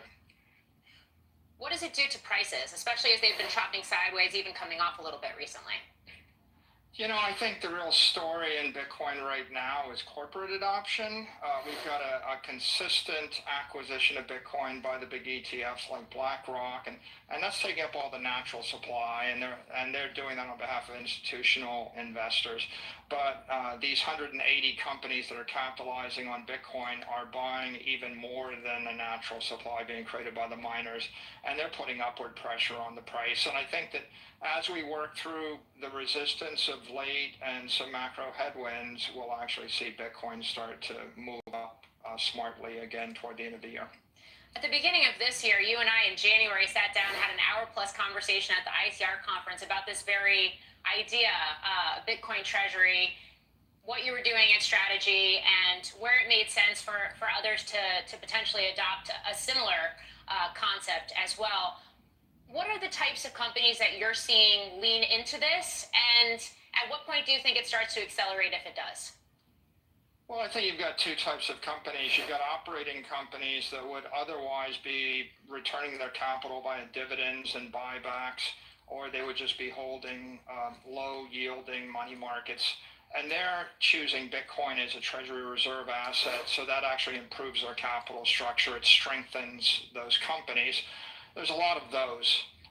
And then there's the second sort of company, the true treasury companies. They're capitalizing on Bitcoin. Bitcoin is digital gold. The world ran on gold-backed credit for 300 years. The world's going to run on digital gold-backed credit for the next 300 years. So treasury companies, in essence, are holding digital capital and creating digital credit instruments on top of that digital capital. And there's, of course, a huge demand for equity and credit instruments in traditional capital markets, and Bitcoin is emerging as the ideal form of digital capital to back those instruments. Yeah, and I want to dig into that a little deeper here, Michael. But first, I mean, gold's having a huge run right now, too. It's at $3,800 an ounce. It's basically trading at record after record this year. But Bitcoin hasn't sort of moved lockstep. So how to think about that analogy in this environment? JP Morgan said gold is money, everything else is credit. This morning I said Bitcoin is money, everything else is credit. The success of gold is indicative of the demand of mainstream investors to have a bearer instrument that's a long-term store of value, that's not a currency derivative and doesn't have counterparty risk to a corporation. Gold fits that bill. Bitcoin fits that bill even better, and it's sort of got the digital upside. You know, you can't teleport gold, and you can't program gold to vibrate at 1 million times a second on a computer. So Bitcoin is the technology version of gold. It's digital gold. It's going to be, in my opinion, 10x bigger than gold, but they're the same idea. How do you compare that to Ethereum, which investors seem to be very hot on, and we're starting to see Ether treasuries built out, holding companies built out as well, like BitMine. And then you've got stablecoins as well, which seem to be surging. Just a few minutes ago, headlines that Tether is seeking between $15 billion and $20 billion in exchange for roughly 3% stake through a private placement, for example. You know, Bitcoin has emerged as digital gold. There's consensus. What do you want to do with gold? You want to issue credit. You issue credit against the underlying capital asset. It's going to be the primary monetary crypto. Ethereum, Solana, the other tokens, they're emerging as sources of digital finance. Their use cases is networks to circulate and tokenize stable coins, tokenize currencies, tokenize securities, tokenize real world assets, and implement DeFi. And so the future of those networks is going to be determined by technology, by regulation, by competition, and of course by the execution of those management teams. How should investors think about navigating an investment in strategy specifically, which I know you've described as a levered bet on Bitcoin, versus the other BTC-backed fixed income instruments that you've launched in recent months? Yeah, the credit instruments we're offering, like Stretch, are meant to compete with short-term money market funds or other sorts of fixed income instruments. So if you're a fixed income investor and you believe in Bitcoin and you're interested in something that has higher yield or perhaps longer duration, then you would look at one of our credit instruments.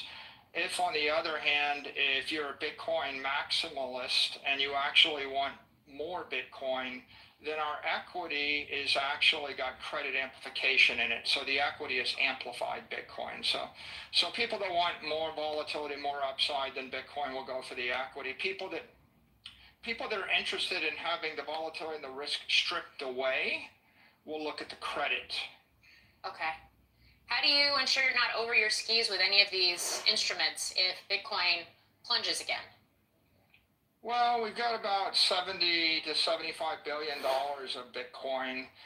We've only got about $6 billion of these preferred credit instruments outstanding, so it's not even 10%. And of course, the preferreds never come due, and so they're not really leverage.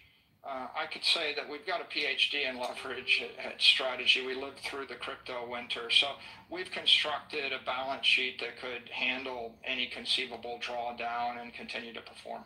So how do you respond to some of the critics out there? Jim Chanos a couple days ago saying that your tactics to boost returns are quote-unquote financial gibberish. As I would say, for 300 years, the entire Western world ran on gold-backed bonds.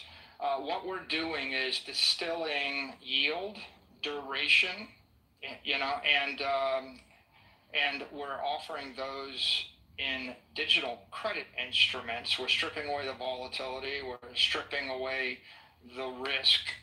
And there's a huge number of people in the world that want some sort of digital credit instrument. The ones we're offering are higher yielding. They may be more liquid. And they may be longer duration than all the comparable credit instruments out there. The only way to create them is using digital capital, and Bitcoin is digital capital. I think the short sellers don't understand the use case of digital credit built on digital capital because they've never seen it before in the history of the capital markets. Well, we appreciate you coming on to talk about it. Michael Saylor of Strategy, great to have you.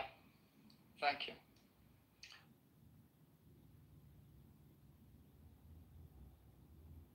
Man, does this motherfucker have anything new to say? Same boring shit I've heard a million times. Asking him the same shit. It's the same shit. He never has anything new. Bitcoin's an ethereal fountain in cyberspace where you can go and, I don't know, keep your money safe from calamity or whatever. Like, cool. We get it, bro. That's the message, yeah. We gotta keep saying it. It really is, like, I feel the same way. Like, Bitcoin never changes, so I say about it never changes either. Andrew, do you know anything about the Tether pipe deal? Ooh, what's Tether got going on? Well, it was just mentioned when I looked it up, but apparently they're trying to raise like $3 billion at a $500 billion valuation. What for? For Tether or for Bitcoin treasury stuff? I don't know. I mean, I just know it seems like it's for Tether. It's a good business, man. Yeah, I don't understand why they would want to raise other than to just, I don't know. It seems like they have more money than they know what to do with.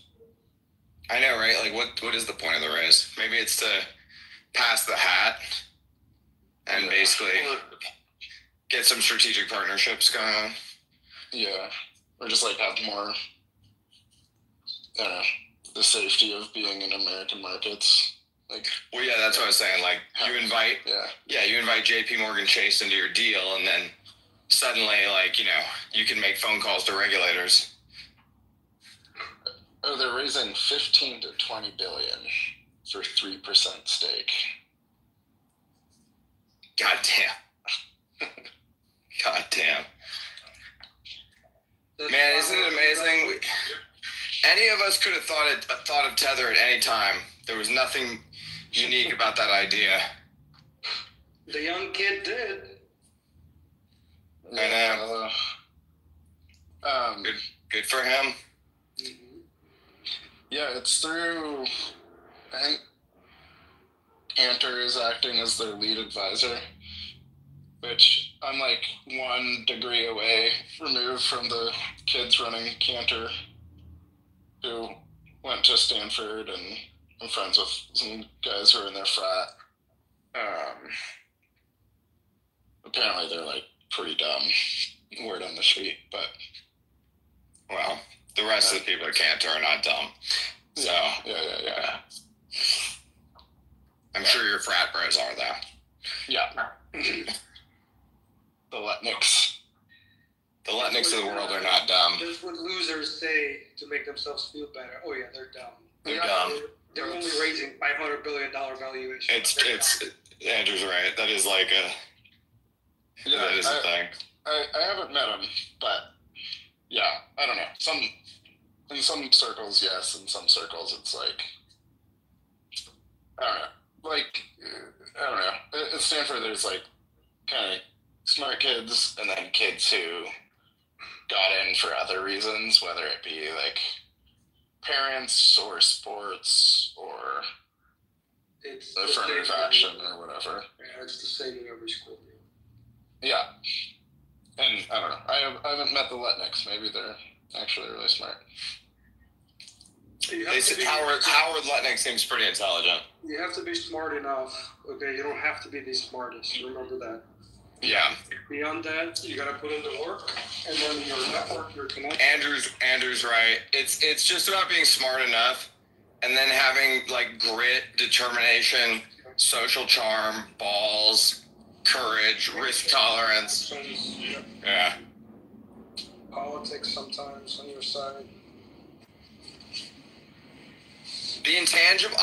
If you asked me, like, you could have your son be 150 IQ, or you could have him be 115 IQ with all these intangibles, I would obviously take all the intangibles. Yeah.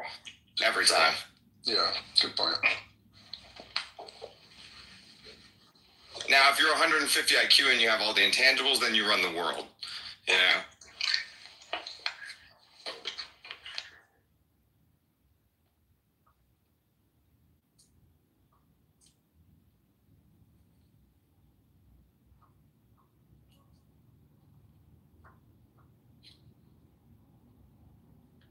Just being good with relationships is worth infinity dollars, you know?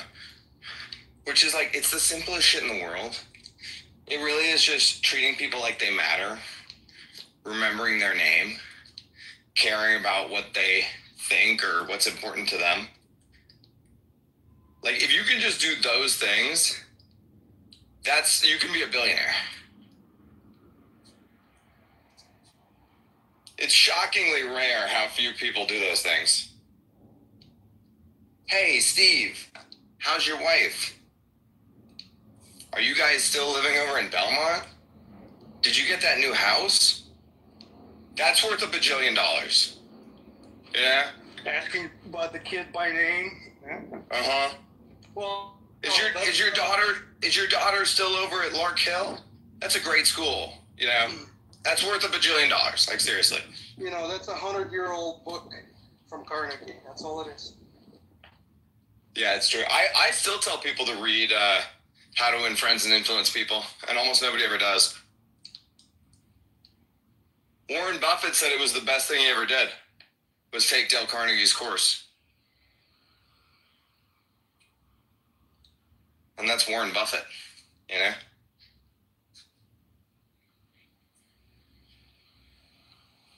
I think that's one of the things that has happened, like, too, with our, like, in elite society, is that, like, we've lost actually a lot of this,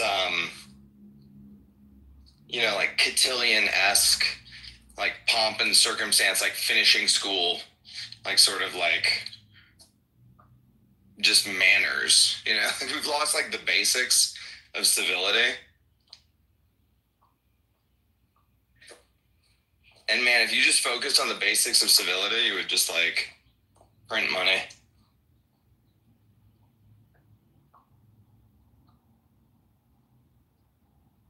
I saw this tweet a long time ago. I really agreed with what said, you want the shortcut? There is no shortcut. Like fucking do everything correct. Treat everyone with respect. Show up early. Be on time. Do the right things, care about your customers, care about your employees, care about your business partners, still make time for your wife and your family, and your this and your that, and your friendships. It's just about doing a million things correctly. That's the secret. But all the things are easy. They're simple. That's the thing. They're all simple things. But if you do them consistently, like there's like a Tony Dungy quote where he says, winners don't do extraordinary things. They just do ordinary things so fast and so often and with such precision that it becomes extraordinary. But they're all just ordinary things. You don't win a football game by flipping over the defender to catch the football in the end zone.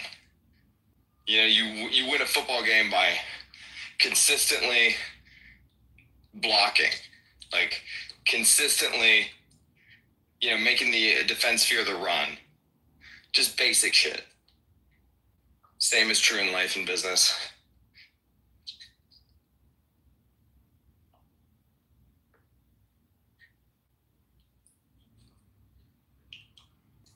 But, you know, common sense isn't common.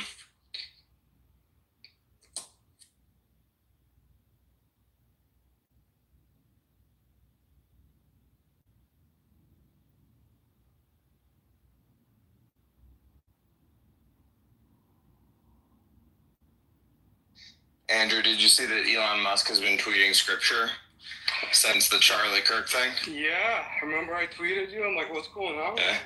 Yeah. Yeah, that's, I don't know. I think it very much affected him. Yeah.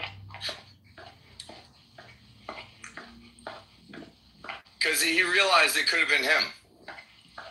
You know? That they would say this sort of same horrible stuff about him if somebody killed him.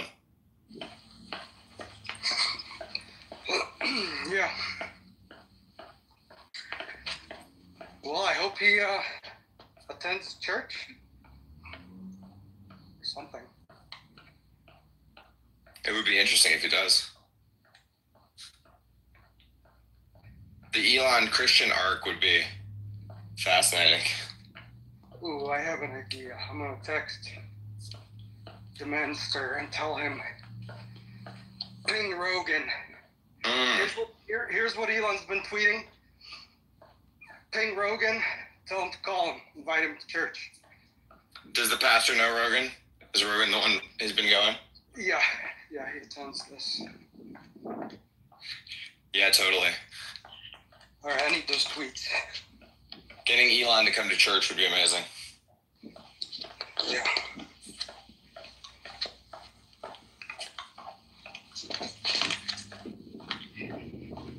Send me where's this tweet about the scripture thing? Where's it? Do you have it in front of you by any chance? I'll have to find it.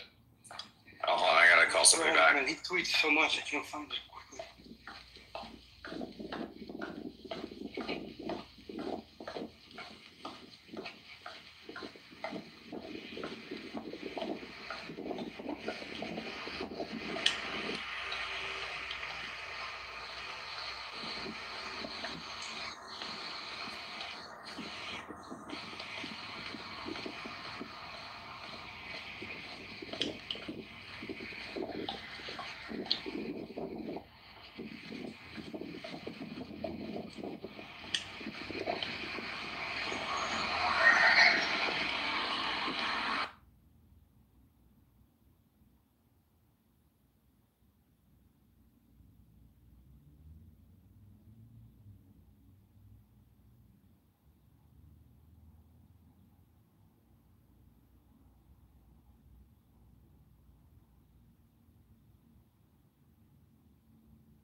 our boy Jimmy's doing a space with Gary Cardone.